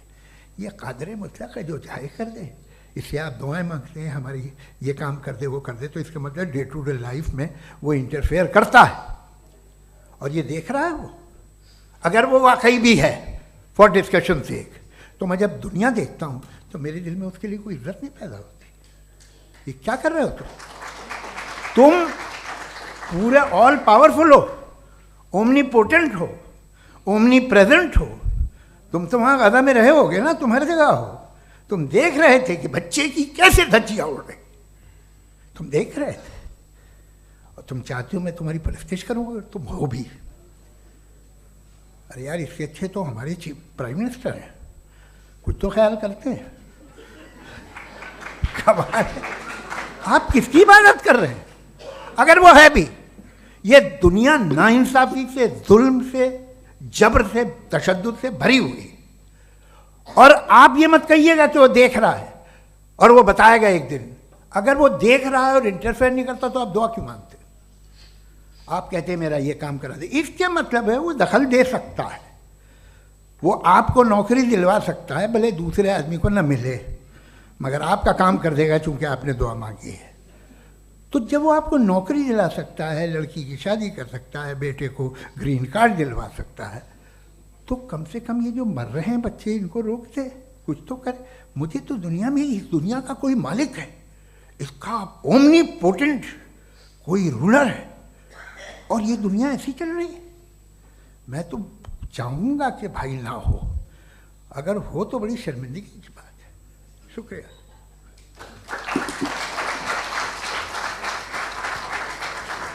देवियों और सज्जनों, इस बहस के 2 राउंड और 2 रिबटल पूरे हो चुके हैं। अब सबसे ज़रूरी और सबसे मुश्किल राउंड शुरू हो रहा है, क्रॉस एग्जामिनेशन का। अब इन विद्वानों की सज्जनता की एक परख भी होगी, और वक्त हमने 16 मिनट का तय किया है। पहला सवाल आप पूछना चाहेंगे? जी बिल्कुल। पहले बोले भी आप। आप माइक ले लीजिएगा हाथ में, ये नीचे से ऑन कीजिए। जी मैं बोलता था, ये डायस हटा सकते हैं क्या हम थोड़ा क्विकली? डायस पीछे कर दीजिए बस थोड़ा सा, है, ताकि ये जो दाएं बाएं लोग बैठे हैं, इसे हटा ही दीजिए। अब हम वहाँ तो जाने वाले नहीं। आराम से आराम से दोनों तरफ से हटा दीजिए।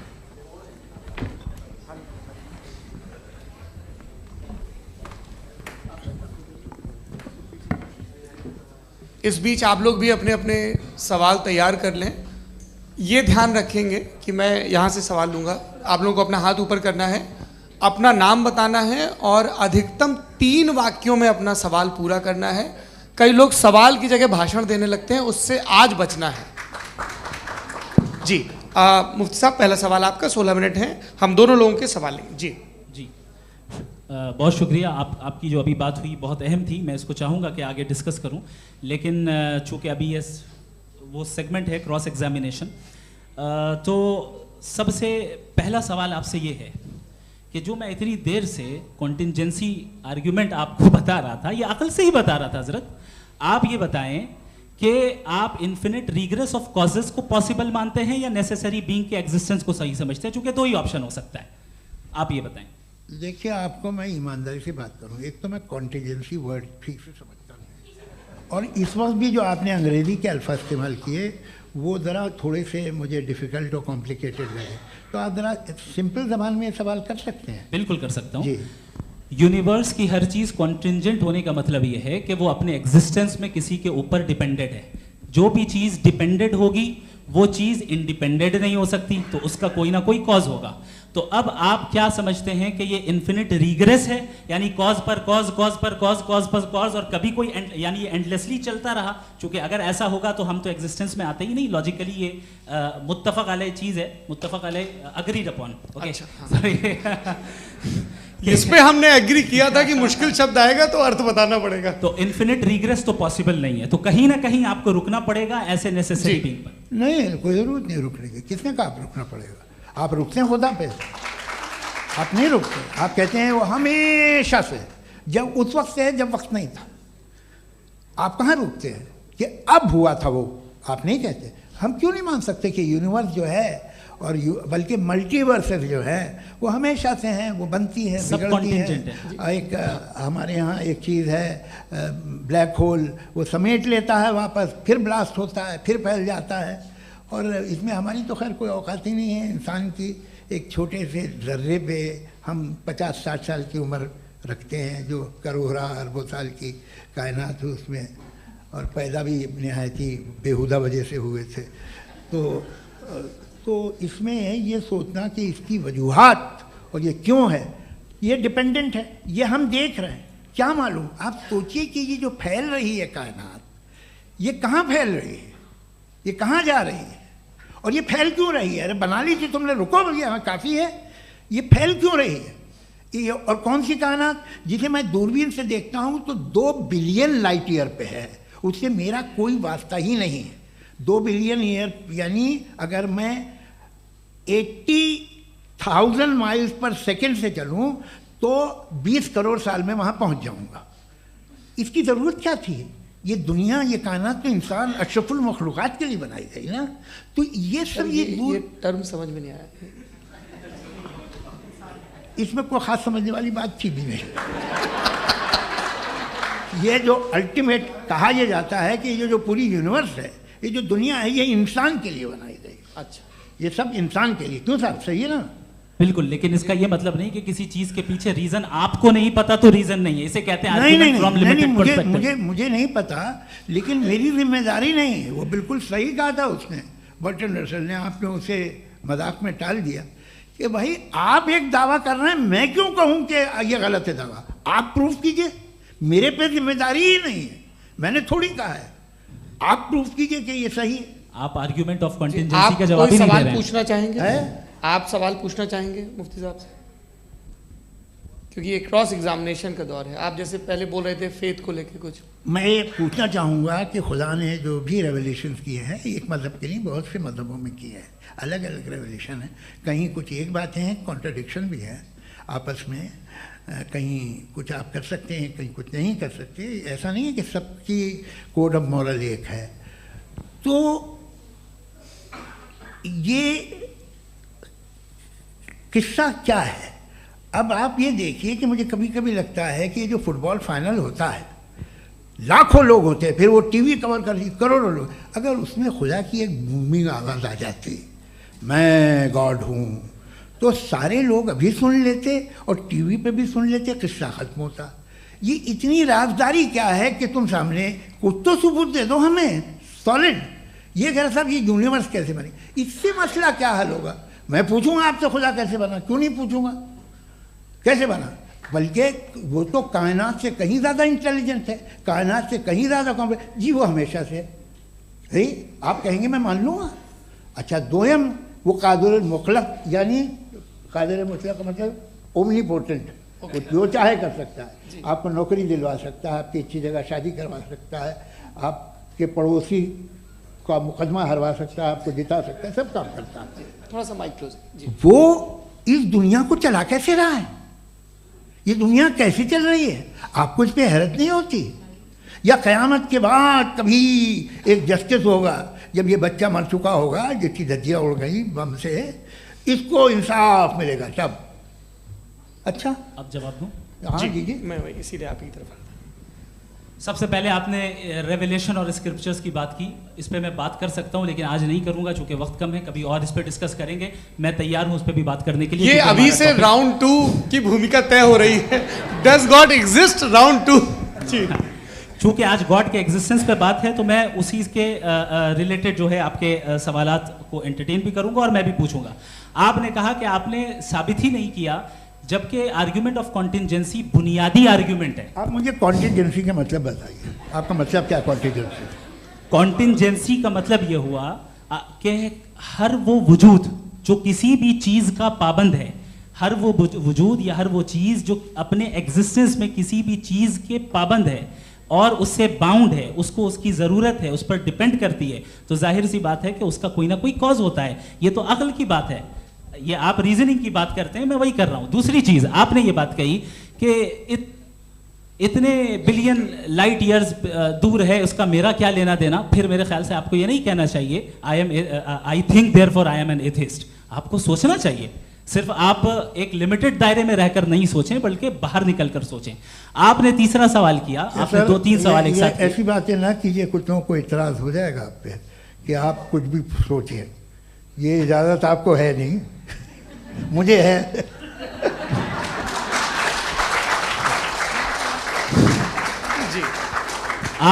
आपने प्रॉब्लम ऑफ इविल के ताल्लुक से सवाल किया और बार बार आप एक लफ्ज रिपीट कर रहे हैं कि ओमनीपोटेंट गॉड है, ऑल पावरफुल गॉड है।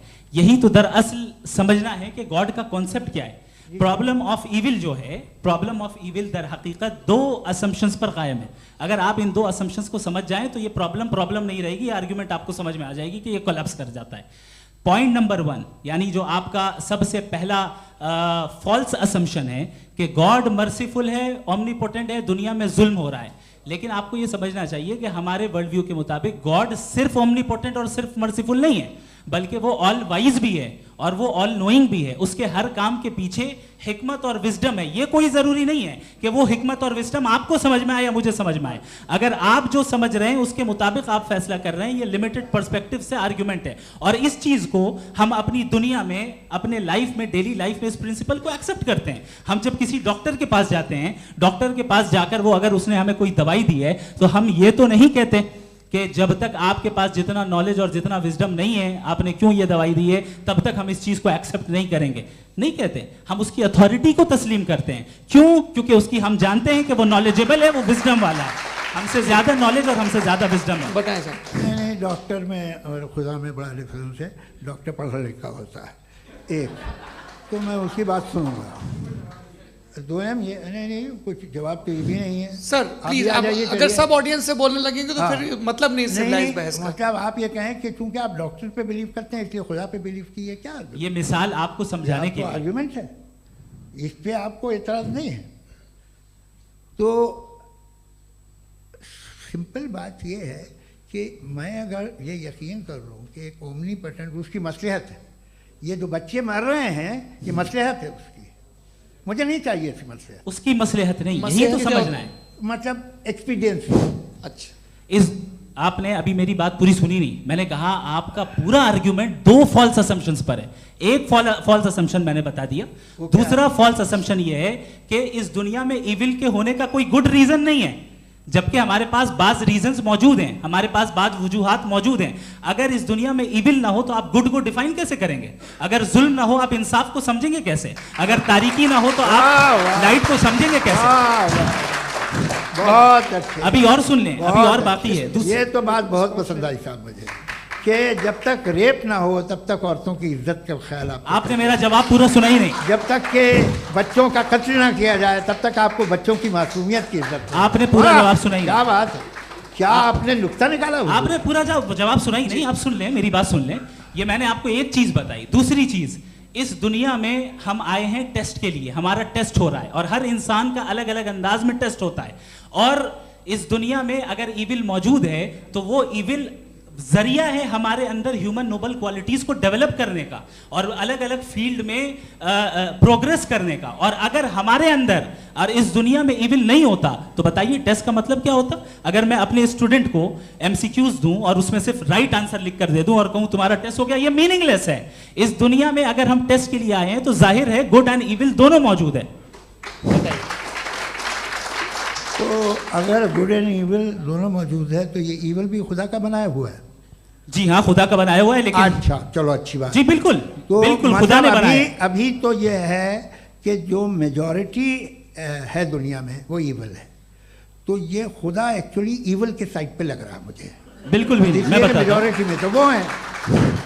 क्या बात कर रहे हैं भाई आप? कोई भी जो मुंसिफ होगा, चाहे आपका अपना घर हो जिसके आप सबसे बड़े हैं, चाहे आपकी ऑर्गेनाइजेशन हो जो आप चलाते हैं, वहां पर आप इविल रखेंगे साबित करने को कि बाकी लोग शरीफ हैं? मेरी बात सुन, क्या ये आर्ग्यूमेंट ही गलत है? अगर कि जब तक के कोई इविल नहीं होगा तब तक के शरीफ आदमी शरीफ नहीं लगेगा। अगर एग्जामिनर गलत ऑप्शन दे रहा है तो एग्जामिनर इविल नहीं हो गया, जो गलत ऑप्शन को सेलेक्ट कर रहा है वो फेल होगा। क्रिएटर ने इविल को बनाया है लेकिन वो इविल नहीं है। अच्छा सुनिए मेरी बात, लेट मी कंप्लीट सर। जी जी। क्रिएटर ने इविल को बनाया है टेस्ट के लिए, वो इविल नहीं है। इविल वो होगा जो उसे इख्तियार करेगा। छुरी को बनाने वाला गलत नहीं होता है, छुरी का गलत इस्तेमाल करने वाला गलत होता है। रेप को कैसे गलत इस्तेमाल करते हैं? इंसान के फ्री विल का नतीजा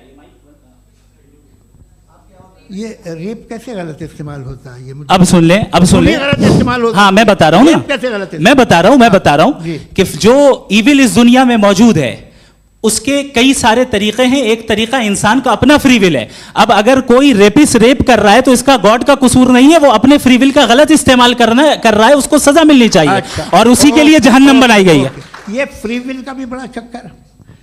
आप जब कोई बुरा काम करते हैं या कोई बुराई होती है तो ये कहा जाता है कि ये फ्री विल है। 7 billion free wills are moving on this planet. 7 billion free will. और एक आदमी अपनी फ्री विल से मुझे कत्ल कर दे तो मैं खुदा की मर्जी से मरा हूँ कि इसकी फ्री विल की वजह से? मेरी मौत खुदा के हाथ है या ये फ्री विल वाले के हाथ है?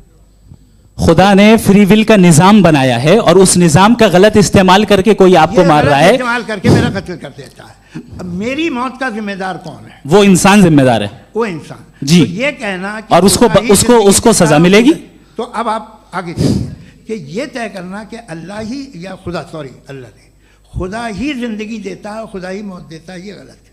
बिल्कुल गलत नहीं है। हाँ, नहीं, निजाम उसी ने बनाया फ्री विल का। निजाम मौत और हयात का उसी ने बनाया। You are contradicting yourself. अभी आपने कहा कि एक आदमी ने फ्री विल से आपको मार दिया, इसमें उसे फ्री विल दी गई थी, उसने गलत इस्तेमाल किया। 7 billion free wills are moving on this planet और आप चाह रहे हैं कि मैं सिर्फ खुदा का ध्यान करूं। ये 7 बिलियन फ्री विल्स को मुझे लुक आफ्टर करना पड़ेगा कि नहीं? ये तो तबाहियां कर रही हैं और तबाहियां ज़्यादा हो रही हैं। बिल्कुल। तो अगर आप बताएं अगर खुदा नहीं है फॉर एग्जाम्पल, हाँ। तो आप इविल को कैसे डिसाइड करेंगे? यानी how can you define evil objectively without God? देखिए, दुनिया में 2 तरह के जानवर हैं। एक जो अकेले रहते हैं जंगल में और एक जो ग्रुप्स में रहते हैं। ग्रुप में जो भी रहेगा, चाहे वो आपका फाउंडेशन हो, चाहे कोई क्लब हो, चाहे कोई पॉलिटिकल पार्टी हो, चाहे कोई यूनिट हो, उसमें आपको इंटरैक्ट करने के रूल बनाने पड़ेंगे। यानी लोग तय करेंगे। लोग तय करेंगे। अगर लोगों ने यह तय किया कि किसी का रेप करना सही है, आप जस्टिफाई करेंगे? नहीं, आपका फाउंडेशन तो ये हो गया ना कि लोग ही विल डिसाइड करेंगे। नहीं, अरे दुनिया में ऐसे ग्रुप्स हैं जो रेप को जायज़ मानते हैं सर्टन हालात में। मैं डिटेल में नहीं जानूंगा, आप भी जानते हैं। ये जो आईसिस वाले थे, इन्होंने क्या किया था, तो उन्होंने क्या किया उसका खुदा से कोई ताल्लुक नहीं है सर। मैंने सिंपल सवाल किया कि इविल को आप डिफाइन करते कैसे हैं? आइए वापस आइए जी। आप साथ में तभी रह सकते हैं जब कुछ आप ऐसे उसूल डेवलप करें जिसमें हर एक का बेसिक तहफ़्फ़ुज़, हर एक का बेसिक राइट हो और हर एक को कोई आराम मिले। यही तरीक़ा है किसी भी ऑर्गेनाइजेशन जिसमें एक से ज़्यादा लोग हैं और वो ऐसे चलती है ज़िंदगी। उसमें अगर आप गड़बड़ करेंगे तो तबाही होगी, नुकसान होगा, बर्बादियाँ आएंगी। और अगर उसमें आप घर ले लीजिए ना, एक हस्बैंड है, एक वाइफ है, बच्चे हैं, वालदा भी हैं, 2 बहनें भी हैं, एक भाई भी है। अब इसमें कोई निज़ाम आपको चाहिए साथ में रहने का और एक दूसरे पे भरोसा रहे, एक दूसरे के बहीख्वाह हों, एक दूसरे की मदद करें, ऐसी जिंदगी। सर आपकी बात आ गई। आप ये कह रहे हैं कि लोग डिसाइड करेंगे क्या सही है क्या गलत है, यही है? मेजॉरिटी डिसाइड करेगी क्या सही है क्या गलत है? अरे भाई बिल्कुल। मेजॉरिटी अगर ये कहे कि नाजी जर्मनी के साथ जिस तरह मेजॉरिटी थी कि जेनोसाइड करना सही, आप जस्टिफाई करेंगे?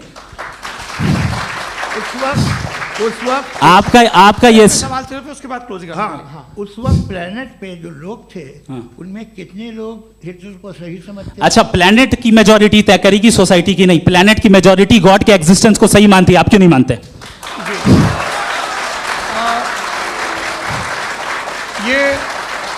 हेलो ये क्रॉस क्वेश्चन का राउंड यहाँ पर समाप्त होता है। और ये बड़ा अच्छा है कि इस तरह से फ्रेगमेंट कर दिया गया है ताकि जो मरकरी ऊपर जा रहा है नीचे जवाब आ दे जाए। दूं। जी। प्लेनेट की ज़्यादातर मेजॉरिटी कुछ दूसरे मजहबों के खुदा को मानती है। आप उन्हें क्यों नहीं, आप तो मेजॉरिटी की बात कर रहे अच्छा, हैं। ये मैंने क्लोजिंग majority की बात- आप ये कह रहे हैं इविल और गुड को डिसाइड मेजॉरिटी करेगी। मेजॉरिटी जो कर दे वो सही हो जाएगा। अरे क्लोजिंग इसको जैसा आप ही लोगों ने तय किया है उसी फॉर्मेट को फॉलो कर लेते हैं। हाँ भाई, मैंने तो भले लोगों पे एतबार किया और तब मॉडरेशन तय किया, जी, आपके पास 5 मिनट का वक्त है, क्लोजिंग आर्ग्यूमेंट है, उसके बाद हम ऑडियंस से क्वेश्चन आंसर लेंगे जावेद साहब के क्लोजिंग आर्ग्यूमेंट के बाद। ओके, टाइम स्टार्ट्स बहुत शुक्रिया जी। हमारा जो टॉपिक है डज गॉड एग्जिस्ट, मैं इस पे इतने एकेडमिक तैयारी करके आया था, मुझे था कि मैंने सोचा था कि कई सारे मैं आर्ग्यूमेंट्स दूंगा, लेकिन वक्त की भी किल्लत और जावेद साहब बार बार इधर उधर चले जा रहे थे तो उसको भी थोड़ा एंटरटेन करना पड़ गया। डज गॉड एग्जिस्ट पे मैं एक ही आर्ग्यूमेंट दे पाया, आर्ग्यूमेंट्स बहुत हैं और डेफिनेटिव आर्ग्यूमेंट्स हैं, और मेरे आर्ग्यूमेंट को किसी एक राउंड में भी इन्होंने एंटरटेन नहीं किया और रेफ्यूट नहीं किया, एक राउंड में भी नहीं, एक राउंड में भी नहीं, और ना ही अभी आपका क्लोजिंग आर्ग्यूमेंट आएगा, नहीं वो बता देना। Argument of contingency sir. अरे मैं आपसे कई बार कह चुका हूँ कंटीजेंसी का मतलब अब मैं कैसे समझाऊं आपको, आपस में हाँ, आप और कितने आसानी से समझाऊं मैं, मुझे तो नहीं समझ में आ रहा है। आप अपनी आर्ग्यूमेंट ऑफ कंटीजेंसी उर्दू में बोल सकते हैं। हाँ, आप अपनी बात पूरी कर लें जी, आखिरी 4 मिनट। दूसरी चीज, just a minute please ma'am, can I talk? दूसरी चीज ये है कि आपने एक तो इसका जवाब नहीं दिया, दूसरा आपने गॉड के ना होने पर कोई डेफिनेटिव आर्ग्यूमेंट नहीं दिया, सिर्फ मजहब पे बात कर रहे हैं आप। मजहब तो आज हमारा टॉपिक ही नहीं था, आज तो हमारा टॉपिक हो, आप मजहब से ले लेकर आईएस तक चले गए, भाई हमारा क्या ताल्लुक है उससे, वी कंडेम देम, और उसका गॉड से क्या ताल्लुक है? अगर कोई गलत काम कर रहा है, किसी ने किसी को कत्ल किया, किसी ने किसी का रेप किया, उसको सजा मिलनी चाहिए, और आपके पास कोई भी rational strong foundation of morality नहीं है। आपने कहा कि मेजॉरिटी तय करेगी सोसाइटी की, वो सही होगा, मैंने कहा हिटलर को फिर आप सही कहेंगे, नहीं नहीं नहीं नहीं, प्लैनेट की सोसाइटी की मेजॉरिटी तय करेगी, तो प्लैनेट की मेजॉरिटी गॉड के एग्जिस्टेंस को मानती है, आप कह रहे हैं ये रिलीजियस है, तो यानी आपके पास कोई स्ट्रॉन्ग फाउंडेशन नहीं है ऑब्जेक्टिव मोरालिटी का। ऑब्जेक्टिव मोरालिटी का अगर कोई फाउंडेशन है तो वो सिर्फ गॉड है, गॉड है, गॉड है। थैंक यू जी। ये मुफ्ती शमाइल नदवी साहब का क्लोजिंग आर्ग्यूमेंट था। अब हमारे पास जी, मैं जी ये बड़ा अच्छा है कि दोनों लोगों को मॉडरेटर से शिकायत भी और बोल रहे हैं भाई हमारी शाबाशी भी तो करते चलो। अब मेरी बात जी, आपके पास जावेद अख्तर साहब 5 मिनट का वक्त है, ये आपका क्लोजिंग आर्ग्यूमेंट है, टाइम रीसेट कर दें जी। देखिए, बहुत सारी बातें हैं। गॉड का डेफिनेशन दुनिया के किसी भी रिलीजन में है कि वो ओमनीपोटेंट है, ओमनीप्रेजेंट है, he is just, he is kind, he loves you and so on. मैं जब दुनिया देखता हूँ तो मुझे कोई ऐसा सुप्रीम पावर यहाँ दिखाई नहीं देती है जो इंसान की बहबूदी के लिए कुछ कर रही हो, कमज़ोर को बचा रही हो, मदद कर रही हो, जालिम को पीछे हटा रही हो। मैं नहीं देखा, तारीख़ में नहीं। एक तो अगर है और ये देख रहा है तमाशा, तो उसका होना न होना बराबर है। दोयम ये कि ये जो है, जब आप ये कहते हैं कि कायनात जिसकी कंटीजेंसी है, मैं देखिए वो लफ्ज़ इस्तेमाल किया मैं, तो ये कैसे हो सकती है भाई? और फ़ौरन आप सरेंडर कर देते हैं कि जाहिर है कि इसका बनाने वाला तो इससे 10,000 गुना ज़्यादा कॉम्प्लिकेटेड होगा, उस पर आपके होने पे कोई इतराज़ नहीं है। उसे वो टाइमलेस है, वो पहले से था, टाइम तो बहुत बाद में आया, ये सब आप मानने को तैयार है, जिसका आपके पास कोई सबूत नहीं, आपके पास कोई रीज़न नहीं है। आपकी तारीख क्या है मज़हबों की? बिलीफ की, जो खुदाओं का बिलीफ है, ये कॉन्स्टेंटली गलत साबित होता रहा है। मतलब आप कहें कि अरिस्टोटल के ज़माने में तो सब जाहिल थे, वो भी इतने ही यकीन से खुदा पे यकीन रखते थे, जो अब नहीं रहा, ये भी नहीं रहेगा। आप लिख लीजिए, और इसके आसार आपको दुनिया में दिखाई देना शुरू हो चुके हैं। ये बहस क्या आज से 100 साल पहले इस तरह हो सकती थी? यहाँ तक तो आपको हम ले आए हैं। तो सर अरे इनको मदद की ज़रूरत नहीं भाई, ये सेल्फ सफिशिएंट आदमी है, आप क्यों इनकी मदद कर रहे हैं? Sir please. तो ये जो है तमाम बातें अपनी जगह हैं, ये एक पैकेज है। आप अकेले, कोई आदमी ऐसा नहीं जो सिर्फ गॉड को मानता हो, उसके साथ बहुत पैराफर्नेलिया आता है, अलग अलग पैराफर्नेलियाज आते हैं। They have always created chaos in the society. मैं तो आपको सीधा ऑफर देता हूँ कि दुनिया में 10 इम्पॉर्टेंट बिलीव्स हैं, आप 1 मानते हैं, 9 नहीं मानते, 9 में आप एथियस्ट हैं, 9 को आप बिल्कुल रीजनेबली मेरी तरह देखते हैं। तो 90 मजहबी आदमी भी 90% एथियस्ट है, वो दूसरे खुदा नहीं मानता, एक खुदा मानता है अपना वाला, बाकियों को कहता है गलत है। अगर आप मानना ही बंद कर दें तो आपका 10% चांस है कि आप सही हैं और 90% चांस है कि आप गलत हैं। मेरा मशवरा है आप मानना छोड़ दिए तो 50% चांस होगा कि आप सही हैं और 50% चांस होगा, 40% आप गेन करेंगे बाय बिकमिंग एन एथीस्ट।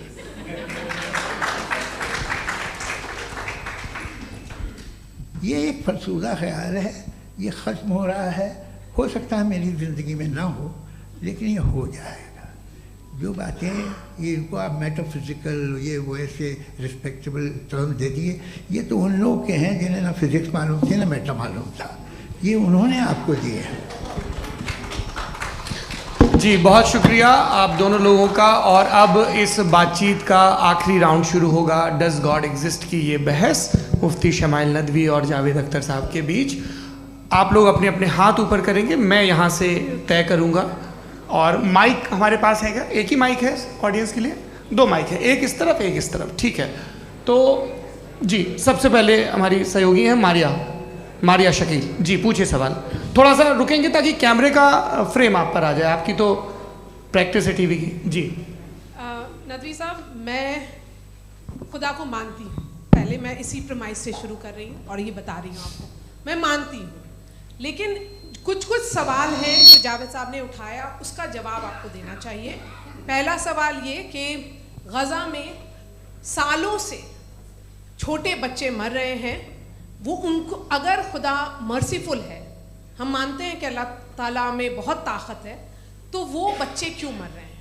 दूसरी बात ये कि अगर कंटिजेंसी की जो आप बात करते हैं, पूरे मुस्लिम ममालिक मिल कर के भी उन गज़ा के बच्चों को क्यों नहीं बचा पा रहे हैं? क्योंकि अगर वो चाहते, क्योंकि अल्लाह ताला उन पर हुकूमत करते हैं, सब पर हुकूमत करते हैं, तो वो उनको क्यों नहीं बचा? जी थैंक यू वेरी मच। बहुत अच्छा किया आपने इस चीज़ को जिक्र कर दिया, मैं इसको और अच्छे से एक्सप्लेन करने की कोशिश करता हूँ।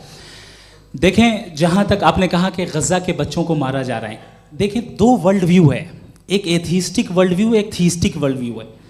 बच्चे मर रहे हैं दोनों वर्ल्ड व्यू में, लेकिन हमारा वर्ल्ड व्यू कह रहा है कि रिकॉम्पेंस है, ये कह रहे हैं कि उनका मरना बेकार जाने वाला है, कोई उसका रिकॉम्पेंस नहीं है, चूंकि इनके यहाँ आखिरत और अल्लाह का कोई तसव्वुर या गॉड का कोई तसव्वुर नहीं है। आपने ये सवाल किया कि गॉड मर्सीफुल है, क्यों नहीं रोकता? ये मैंने बताया कि ये मिसकंसेप्शन है लोगों के दरमियान कि गॉड को सिर्फ मर्सीफुल और ओमनीपोटेंट समझते हैं। गॉड के सिर्फ यही 2 एट्रीब्यूट्स नहीं हैं, गॉड के कई सारे एट्रीब्यूट्स हैं, उनमें से अल हकीम भी है, उनमें से ऑल वाइज भी है, ऑल नोइंग भी है। लिहाजा अगर इस दुनिया में किसी को तकलीफ आ रही है और गॉड उसको नहीं रोक रहा है, वो इसलिए नहीं रोक रहा है चूंकि इंसानों को फ्री विल दिया गया है। ठीक इसी तरीके से अगर एक डॉक्टर किसी छोटे बच्चे को इंजेक्शन लगा रहा है, उसे तकलीफ पहुंच रही है, उसके लिमिटेड पर्सपेक्टिव के एतबार से ये गलत हो रहा है और डॉक्टर बुरा है। लेकिन जब आप ब्रॉडर पिक्चर को देखेंगी, आपके और हमारे पास सिर्फ एक पिक्सल है, हमें इतना नजर आ रहा है कि गज़ा में कत्ल हो रहा है, लेकिन इसके पीछे कितना रिकॉम्पेंस उनको मिलने वाला है, पूरा पिक्चर गॉड के पास है। तो एक पिक्सल से आप पूरे पिक्चर को कभी भी जज नहीं कर सकती। आप इसमें कुछ जोड़ना चाहेंगे? आपको कुछ बोलना है इसमें? भैया आपने बहुत अच्छा जस्टिफिकेशन दिया, या आप वो जो वहाँ के प्राइम मिनिस्टर इजराइल के उन्हें भेजिए, वो बहुत खुश होंगे। आप जस्टिफिकेशन दे देना कि अगर गॉड नहीं है तो बच्चे क्यों मर रहे हैं, आप बताएं।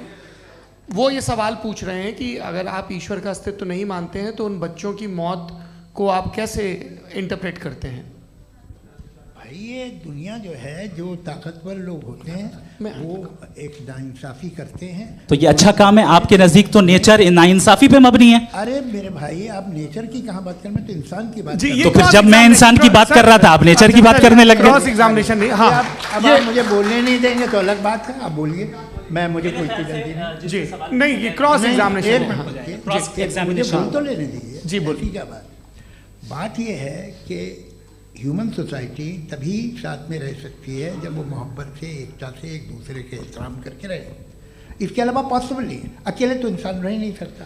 वहाँ पर कुछ लोग हैं जो फाउल करते हैं, वो फाउल हमेशा से तारीख में होता आया है। आज ये हो रहा है, जो हो रहा है बहुत बुरा हो रहा है, बहुत जालिमाना है, बहुत जाबराना है। उसको आप कहें कि ये बच्चों को कॉम्पनसेशन मिल जाएगा या इसकी इंजेक्शन है, इंजेक्शन तो हेल्थ के लिए दिया जाता है। आप ये कह रहे हैं कि ये बच्चों की जो धज्जियाँ उड़ रही हैं ये इंजेक्शन है, ये टेस्ट है, ये टेस्ट है, और उस टेस्ट में उनको अगले ऐसा रिकॉम्पेंस मिलेगा जो आपके तस्वुर के बाहर है। ये आप 3 बरस के बच्चे को बारूद से उड़ा के टेस्ट ले रहे हैं, वाह। वो नहीं ले रहा है, खुदा नहीं उड़ा रहा है, इजराइल उड़ा रहा है। जी, ये तो उसको कंडेम अगला करें। सवाल लेते हैं, अगला सवाल लेते हैं प्रोफेसर पुरुषोत्तम अग्रवाल। मुफ्ती साहब, एक निवेदन आपसे है कि कम से कम थोड़ा सा माइक क्लोज एक रिलीजियस और फिलोसफिकल कर मैं प्लीज। एक रिलीजियस और फिलोसफिकल ट्रेडिशन है जो ब्रह्मांड को यानी यूनिवर्स को ही अंतिम मानती है। सर्वम खलु इदम ब्रह्मम, this is Chandogya Upanishad, and it completely rules out the existence और नेसेसिटी, आपके शब्दों में necessity of a creator. The creation itself is the creator. तो एक मिनट प्लीज। दूसरा जो सवाल आपने अभी, जो आप बार बार कह रहे हैं कि भगवान विद्वान भी है, वाइज, सब जानने वाला, तो अगर विजडम में दुनिया भर के पापों और अत्याचारों को बर्दाश्त करना शामिल है, तो फिर इसका मतलब ये हुआ कि अगर मैं फ्री विल से उसको अपोज करता हूं तो ईश्वर की विजडम और मेरी फ्री विल में कॉन्ट्राडिक्शन है। Because when I am opposing whatever is happening in Gaza, then I am opposing the God's will और गॉड्स विजडम। जवाब लेते हैं, क्योंकि तो गॉड की विजडम में, एक मिनट सर प्लीज सर, ये एक जुमला, गॉड की विजडम है कि गाजा में जो कुछ हो रहा है वो हो रहा है, मैं उसको अपोज कर रहा हूं, तो मैं गॉड की विजडम के खिलाफ जा रहा हूं। एक सवाल। दूसरा ये नहीं, आपने 2 ऑलरेडी। सर आप और सवाल कर लें, लेकिन मुझे 2 जवाब दे सर, दें। सर, पहले आपने ये कहा, सुनिए मेरी बात सुनिए। भाई इजराइल के गॉड के मुताबिक तुम्हारा ठीक हो रहा है ना? नहीं हो रहा है, ठीक नहीं हो रहा है, मैं बता रहा हूँ क्या हो रहा है। आप तशरीफ रखें, मैं बता रहा हूँ क्या हो रहा है। Let me complete please. एक सेकंड गाइस, एक सेकंड। ये देखिए, ऐसा है कि ये सब बड़ा आपस में विचार विमर्श के बाद ये तय हुआ था कि कुछ नियम बना लिए जाएं ताकि एक टाइम बाउंड बातचीत चले। और भाई साहब, आप बड़ा जरूरी काम कर रहे हैं, लेकिन कैमरे के फ्रेम में आके उस काम को गड़बड़ कर दे रहे हैं। ठीक है गुरु, अब मेरे को कहीं का गुस्सा कहीं निकालना था, सॉरी। नहीं, कोई गुस्सा नहीं है जी। तो प्रोफेसर ने सवाल पूछे, आप उनके जवाब दें, और थोड़ा ये सब लोग थोड़ा ख्याल रखें भाई, सवाल संक्षिप्त रखें जी। आपने 2 सवाल किया। सबसे पहला ये कहा कि हमारे पास ये कॉन्सेप्ट है कि ये यूनिवर्स खुद नेसेसरी बीइंग है, creation itself is the creator. How irrational is this कि मैं एग्जिस्ट करूंगा बाद में, लेकिन अभी एग्जिस्ट कर भी रहा हूं, यानी एक ही टाइम में एग्जिस्ट भी कर रहे हैं, नहीं भी कर रहे हैं। This is not true. दूसरी चीज, आपने कहा कि अगर इजराइल में, सॉरी माफ कीजिएगा, Israel doesn't exist, occupied Palestine में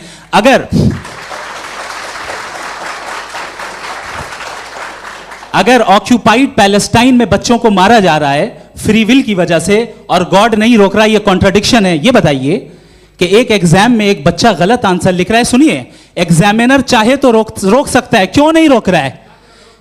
ये कॉन्ट्रडिक्शन है, ये कॉन्ट्रडिक्शन नहीं है। माइक नहीं सर, ये आपस में जी, ये क्या आपका सवाल? माइक दीजिए। फ्री विल दिया गया है टेस्ट के लिए, अकाउंटेबिलिटी के लिए। अगर फ्री विल नहीं होता तो आप कहते हैं हमें रोबोट बना दिया गया। नॉट मिसरिप्रेजेंट माय पोजीशन, आपकी जो भी पोजीशन, मैं अपनी फ्री विल के नाते, अपने ह्यूमन विजडम के नाते गाजा में हो रही अत्याचार का विरोध करता हूं। बिल्कुल करना चाहिए। आपके हिसाब से मैं गॉड की विजडम का विरोध कर रहा हूं? बिल्कुल नहीं, जो हो रहा है गॉड, बिल्कुल भी नहीं, बिल्कुल भी नहीं। उसका वहां पर गाजा में कत्ल होना ये इंसानों के गलत इस्तेमाल का नतीजा है, फ्री विल के इस्तेमाल का नतीजा है। गॉड इसका हुक्म नहीं देता, उससे रोकता है। यही तो मसला है ना, आपके लिए कॉन्सेप्ट क्लियर नहीं भाई, आपने तो बताया था इंजेक्शन लगाने से बच्चे को तकलीफ होती है, ये इंजेक्शन लगा। सर आप ऐसे रेटोरिक स्टेटमेंट दे तब तो कोई मसला नहीं समझते रहेंगे। This is a rhetoric statement, this is not a logical argument sir. I am sorry, I am sorry. आखिरी 30 मिनट बड़े मुश्किल होने वाले हैं जी। मुफ्ती साहब आगे बैठे हैं, इनको माइक दीजिए। हाँ तरुण, माइक आप अपने पास रखिए, आपको कैमरे का फ्रेम पता है जी। सबसे पहले दोनों को मुबारकबाद। एक सर अपना आप नाम बता दें। आप अमेरिका में शिकागो में रहते हैं, इतना मुझे याद है। बताया आपको, यासिर नदीम अलवाजदी मेरा नाम है। जावेद सर, आपसे एक क्वेश्चन है इन्फिनिट रिग्रेस के ताल्लुक से। एक हाइपोथेटिकल सिनेरियो है, मसलन अगर आप सर माइक थोड़ा सा प्लीज क्लोज रखिए जी। अगर आप शायर इसलिए हैं कि आपके कोई उस्ताद शायर थे, और वो इसलिए शायर थे कि उनके कोई उस्ताद शायर थे, और इसी तरीके से हम माजी में पीछे चलते चलते चले जाएं और कहीं ना रुके, तो माफ कीजिएगा आप कभी शायर नहीं हो सकते। लेकिन आप शायर हैं, आपका शायर एग्जिस्ट करता है, इसका मतलब ये है कि आप कहीं ना कहीं रुके हैं। तो मेरा सवाल ये है कि क्या आप इन्फिनिट रिग्रेस ऑफ कॉजेस को लॉजिकल फैलेसी मानते हैं या नहीं मानते? हाँ या ना? मैं इन्हें लॉजिकल फैलेसी नहीं मानता हूँ, लेकिन मेरा प्रॉब्लम यह है कि जब मैं नहीं मानता हूँ तो I continue with this logic जो फैलेसी नहीं हो। आप एक जगह रुक जाते हैं जाके, आप कहते हैं ये गेंद कैसे बनी, ये जजीरा कैसे बना, ये समंदर कैसे बना, ये ज़मीन कैसे बनी, और अचानक गॉड पे जाके आपको ब्रेक लग जाता है। एक बार आप सवाल नहीं करते कि भाई इनको बनाने वाला तो इनसे भी कॉम्प्लिकेटेड होगा, वो कैसे बना, उसके बारे में आपने इत्मीनान कर लिया, वो हमेशा से है। तो अगर आप उसे हमेशा से मानते हैं तो फिर ये मान लीजिए कि कायनात हमेशा से है, क्या तकलीफ? फिर हम वजूद में नहीं आते जी है? हम मौजूद नहीं। अच्छा सर क्यों नहीं होता? मैं बताऊंगा, प्लीज प्लीज। जैसे मैंने मिसाल दी आपके शेर, आपका शेर कभी वजूद में ना आता अगर शायर इसी तरह चलते रहते हमेशा। जी माइक मेरे ख्याल से एक सेकंड, इन्फिनिट रिग्रेस का कॉन्सेप्ट क्लियर नहीं हो पाया, ऐसे रहने दें, लेट्स मूव ऑन सर। ठीक है। हाँ, थोड़ा सा मॉडरेटर का भी ख्याल रखें। नहीं नहीं, आपने तो रखा है, आपने रखा है। यहाँ पे गौहर रजा साहब हैं, वो भी एक सवाल पूछना चाहते हैं। माइक यहाँ नीचे से ऑन कर दिए, नीचे। पहले तो ये कह दूं कि मैं उन बच्चों से शर्मिंदा हूं जिनको गज़ा में कत्ल किया गया, क्योंकि हमारे होते हुए कत्ल किया गया। लेकिन उससे ज़्यादा शर्मिंदगी इस बात से हुई कि मुझे लगा कि मुफ्ती साहब उसको जस्टिफाई कर रहे हैं। बिल्कुल भी नहीं, आप बहुत ही गलत। मुझे लगा मैं गलत हो सकता हूं। बिल्कुल गलत मैं है। सवाल पूछ रहा हूं, सवाल मैं सवाल पूछ रहा हूं। मैं जावेद भाई से डिसएग्री करता हूं। एक सेकंड देखिए, अगर देखिए ऐसा, एक सेकंड आप सर वेट, अरे आप कुछ मेरे पहले मुझे अपनी बात कह लेने दीजिए। अगर ऑडियंस तय करेगी तो फिर मॉडरेटर का मतलब नहीं। मेरा आप सबसे ये कहना है, ये बहस दो लोगों के बीच में है, एक तरफ मुफ्ती साहब, एक तरफ जावेद साहब। पिछले 1.5 घंटे से ये लोग अपने अपने तर्क रख रहे हैं। आपकी इनसे इत्तेफाकी हो सकती है, ना इत्तेफाकी हो सकती है। मेरे उस्ताद मुझे सिखा गए हैं कि मुखामुखम में असहमति की गुंजाइश बची रहनी चाहिए। अगर मैं आपकी बहुत इज्जत करता हूं गौहर साहब, आपने जो कमाल की किताबें लिखी, साइंटिफिक टेम्परामेंट, लेकिन मेरी ये गुजारिश है आप सबसे कि यदि आप इन लोगों ने जो बोला उन पर टिप्पणियां करेंगे तो ना वक्त की पाबंदी रहेगी, ना वो अनुशासन। आप सवाल पूछ लें, उस सवाल में जो बात आ जाए वो आ जाए। मैं जावेद साहब से डिसएग्री करता हूं, इसलिए जावेद साहब से सवाल पूछ रहा हूं। आपका सवाल जावेद अख्तर साहब से। और सवाल ये है मेरा कि जावेद साहब ने कई बार लॉजिक का इस्तेमाल किया कि साइंस में लॉजिक है और रिलीजन में लॉजिक नहीं है। मेरा ख्याल ये है कि रिलीजन में भी लॉजिक है, लेकिन उस लॉजिक की बेसिस ये है कि आप रुक जाते हैं, जिसका जिक्र जावेद साहब ने बार बार किया, यानी खुदा के तसव्वुर पे आते हुए, गॉड के तसव्वुर पे आते हुए रुक जाते हैं। और इसमें सवाल पूछना मतलब फॉरबिडन होता है। सवाल यह है कि क्या जावेद साहब इससे एग्री करते हैं कि साइंस की लॉजिक अलग है और रिलीजन की लॉजिक अलग है? बताइए सर। देखिए, 3 चीज़ें हैं। साइंस है, एक है मंतिक है, इस्तिदलाल है, और एक जो है कुछ भी नहीं है, फेथ है, अकीदा है। मैं अकीदे की लॉजिक का कायल नहीं हूँ। मुझे आप इस्तिदलाल से, लॉजिक से, रीज़न से समझाइए, मैं मानने को तैयार हूँ, मेरा क्या नुकसान होगा। लेकिन ये कि अकीदे पे मैं नहीं जा सकता हूँ। अकीदे का मतलब है कि तुम ये मान लो, सवाल ना करो, ये नहीं। आप सारी बातें करके, बड़ी साइंटिफिक बातें करके एक जगह जाके खुदा के वजूद पे रुक जाते हैं, सरेंडर कर देते हैं। मैं सरेंडर करने को तैयार नहीं। दैट्स ऑल जी। ये आगे सर बैठे हुए हैं, इनको माइक दीजिए। भाई। वो आप पूछना चाह रहे थे ना भाई? हाँ, नहीं मैं ये जी। आपका नाम? आसिम इफ्तिखार। आसिम जी, पूछिए।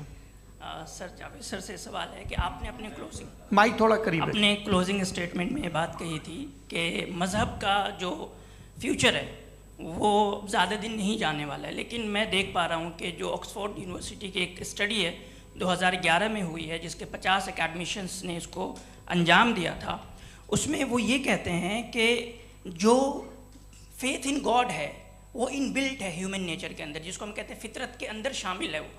और वो ये कहते हैं कि अगर कोई ये समझता है कि मज़हब को वो ख़त्म कर देगा तो ये उसकी गलत फहमी है। तो आप इसके बारे में, इस स्टडीज़ के बारे में क्या कहते हैं? ठीक है, मैं उनसे एग्री नहीं करता हूँ। वो कौन से प्रोफेसर होंगे? ऐसा उनके क्या पास डेटा है, इन्होंने डेटा के बेस होगा। डेटा क्या हो सकता है? फ्यूचर का डेटा तो नहीं हो सकता ना उनके पास। प्रेजेंट का डेटा हो सकता है। डेटा आपने सुना 100 साल पहले का बाद का डेटा, मैंने तो नहीं सुना आज तक। तो आज उनकी ये राय है और होगी राय, ठीक है, दुनिया में तरह तरह की राय है लोग, लेकिन मैं समझता हूँ कि वक्त के साथ इंसान ज़्यादा से ज़्यादा रीज़नेबल और लॉजिकल होता जा रहा है।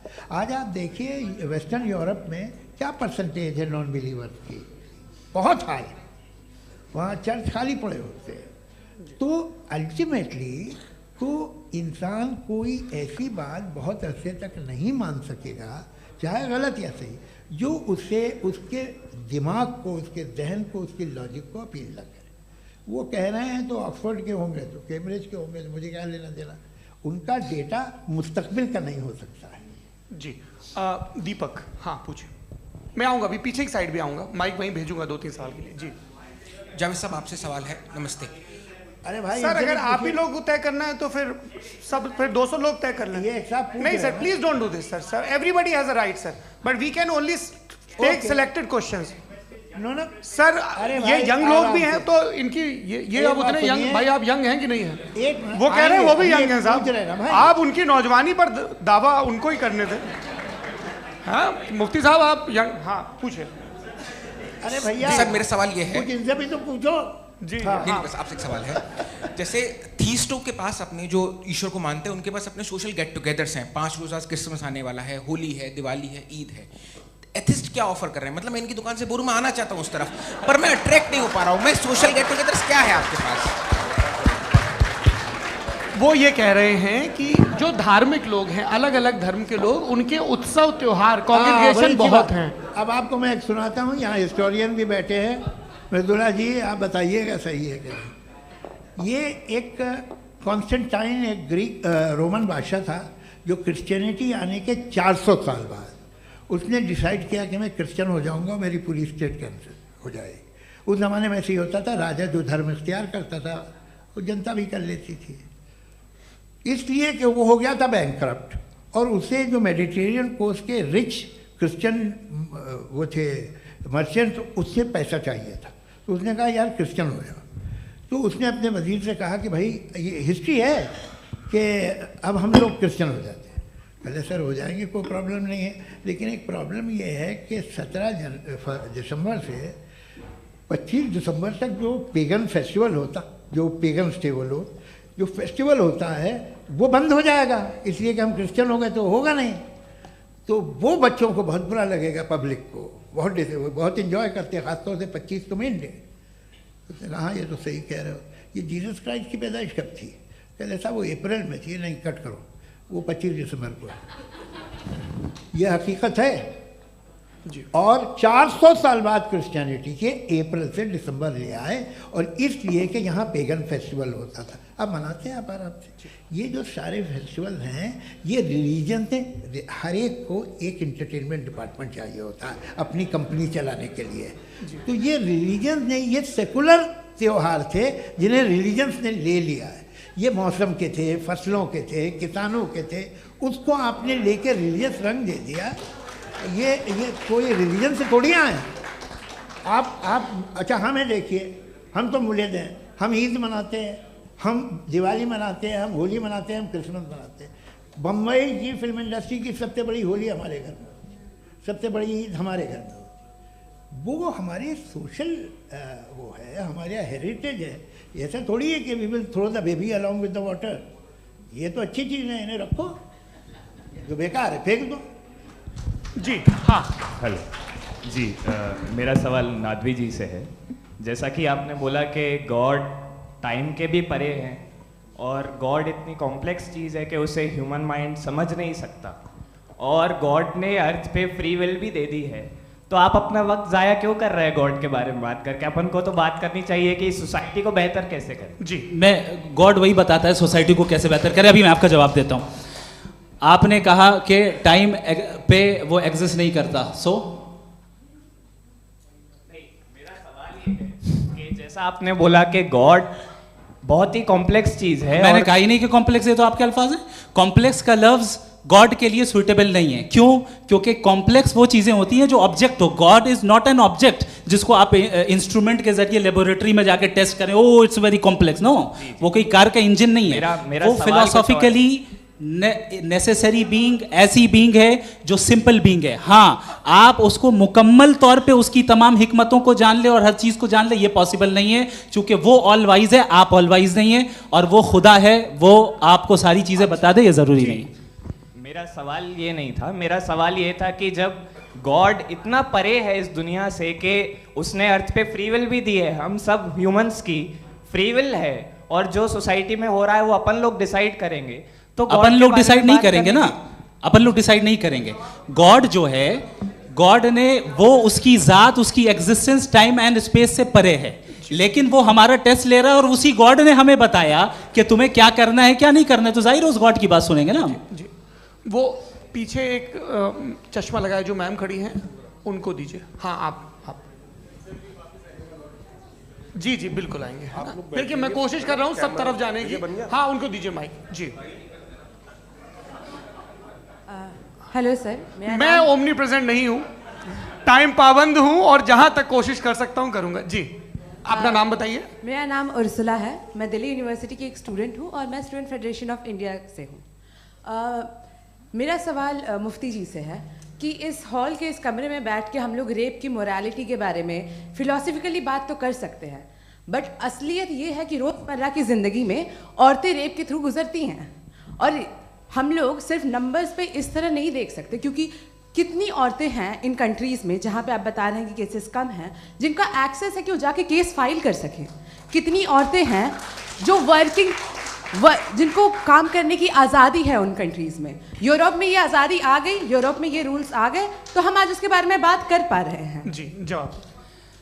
आपने ये कहा कि कमरे में बंद होकर हम लोग इस पर फिलोसफिकली बात कर सकते हैं, लेकिन हकीकत में क्या हो रहा है, वो ग्राउंड लेवल पे क्या हो रहा है जो बहुत गलत हो रहा है, और वो सफ़र कर रही हैं। आई अग्री, बहुत गलत हो रहा है, और जो गलत हो रहा है उसको हमें रोकना है।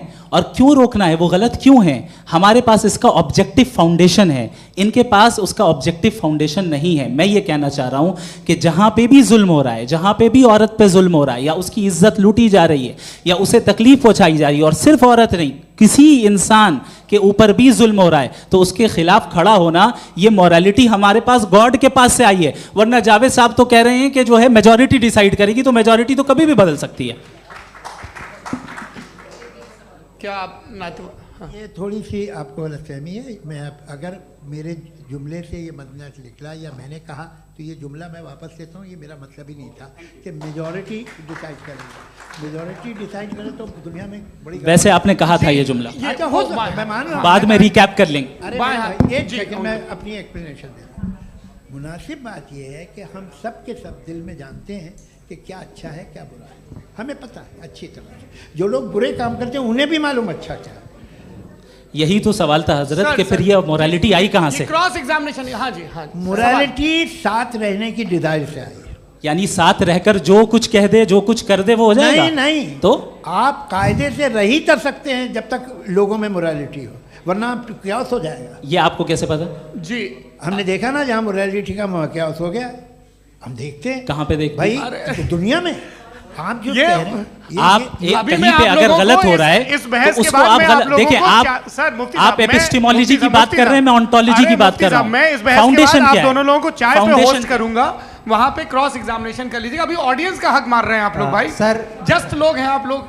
और ये भाई ये हाँ, उधर आएंगे, जी सर आएंगे। अच्छा सर, मेरा नाम लईकुर रहमान है और मैं अलीगढ़ मुस्लिम यूनिवर्सिटी का स्टूडेंट हूँ, और जहाँ तक मुझे पता है कि sir you are also product of Aligarh Muslim University. मैं भी उसी चमन का बुलबुल। हाँ सर, तो बहुत खुशी हुई मुझे जान करके कि मैं आपसे मिलूंगा। सवाल सर, मेरा सवाल यह है, सर सैयद अलैहिर्रहमा का नज़रिया यह था कि खुदा के वजूद को अक़ल के दायरे में रह कर के तलाश करना, न कि पूरी तौर से उसका इनकार कर देना। Sir, how will you define it? नहीं, तो ये तो आप इन्हें बताइए। ये सवाल आपसे, खुदा का वजूद साबित कर रहे हैं।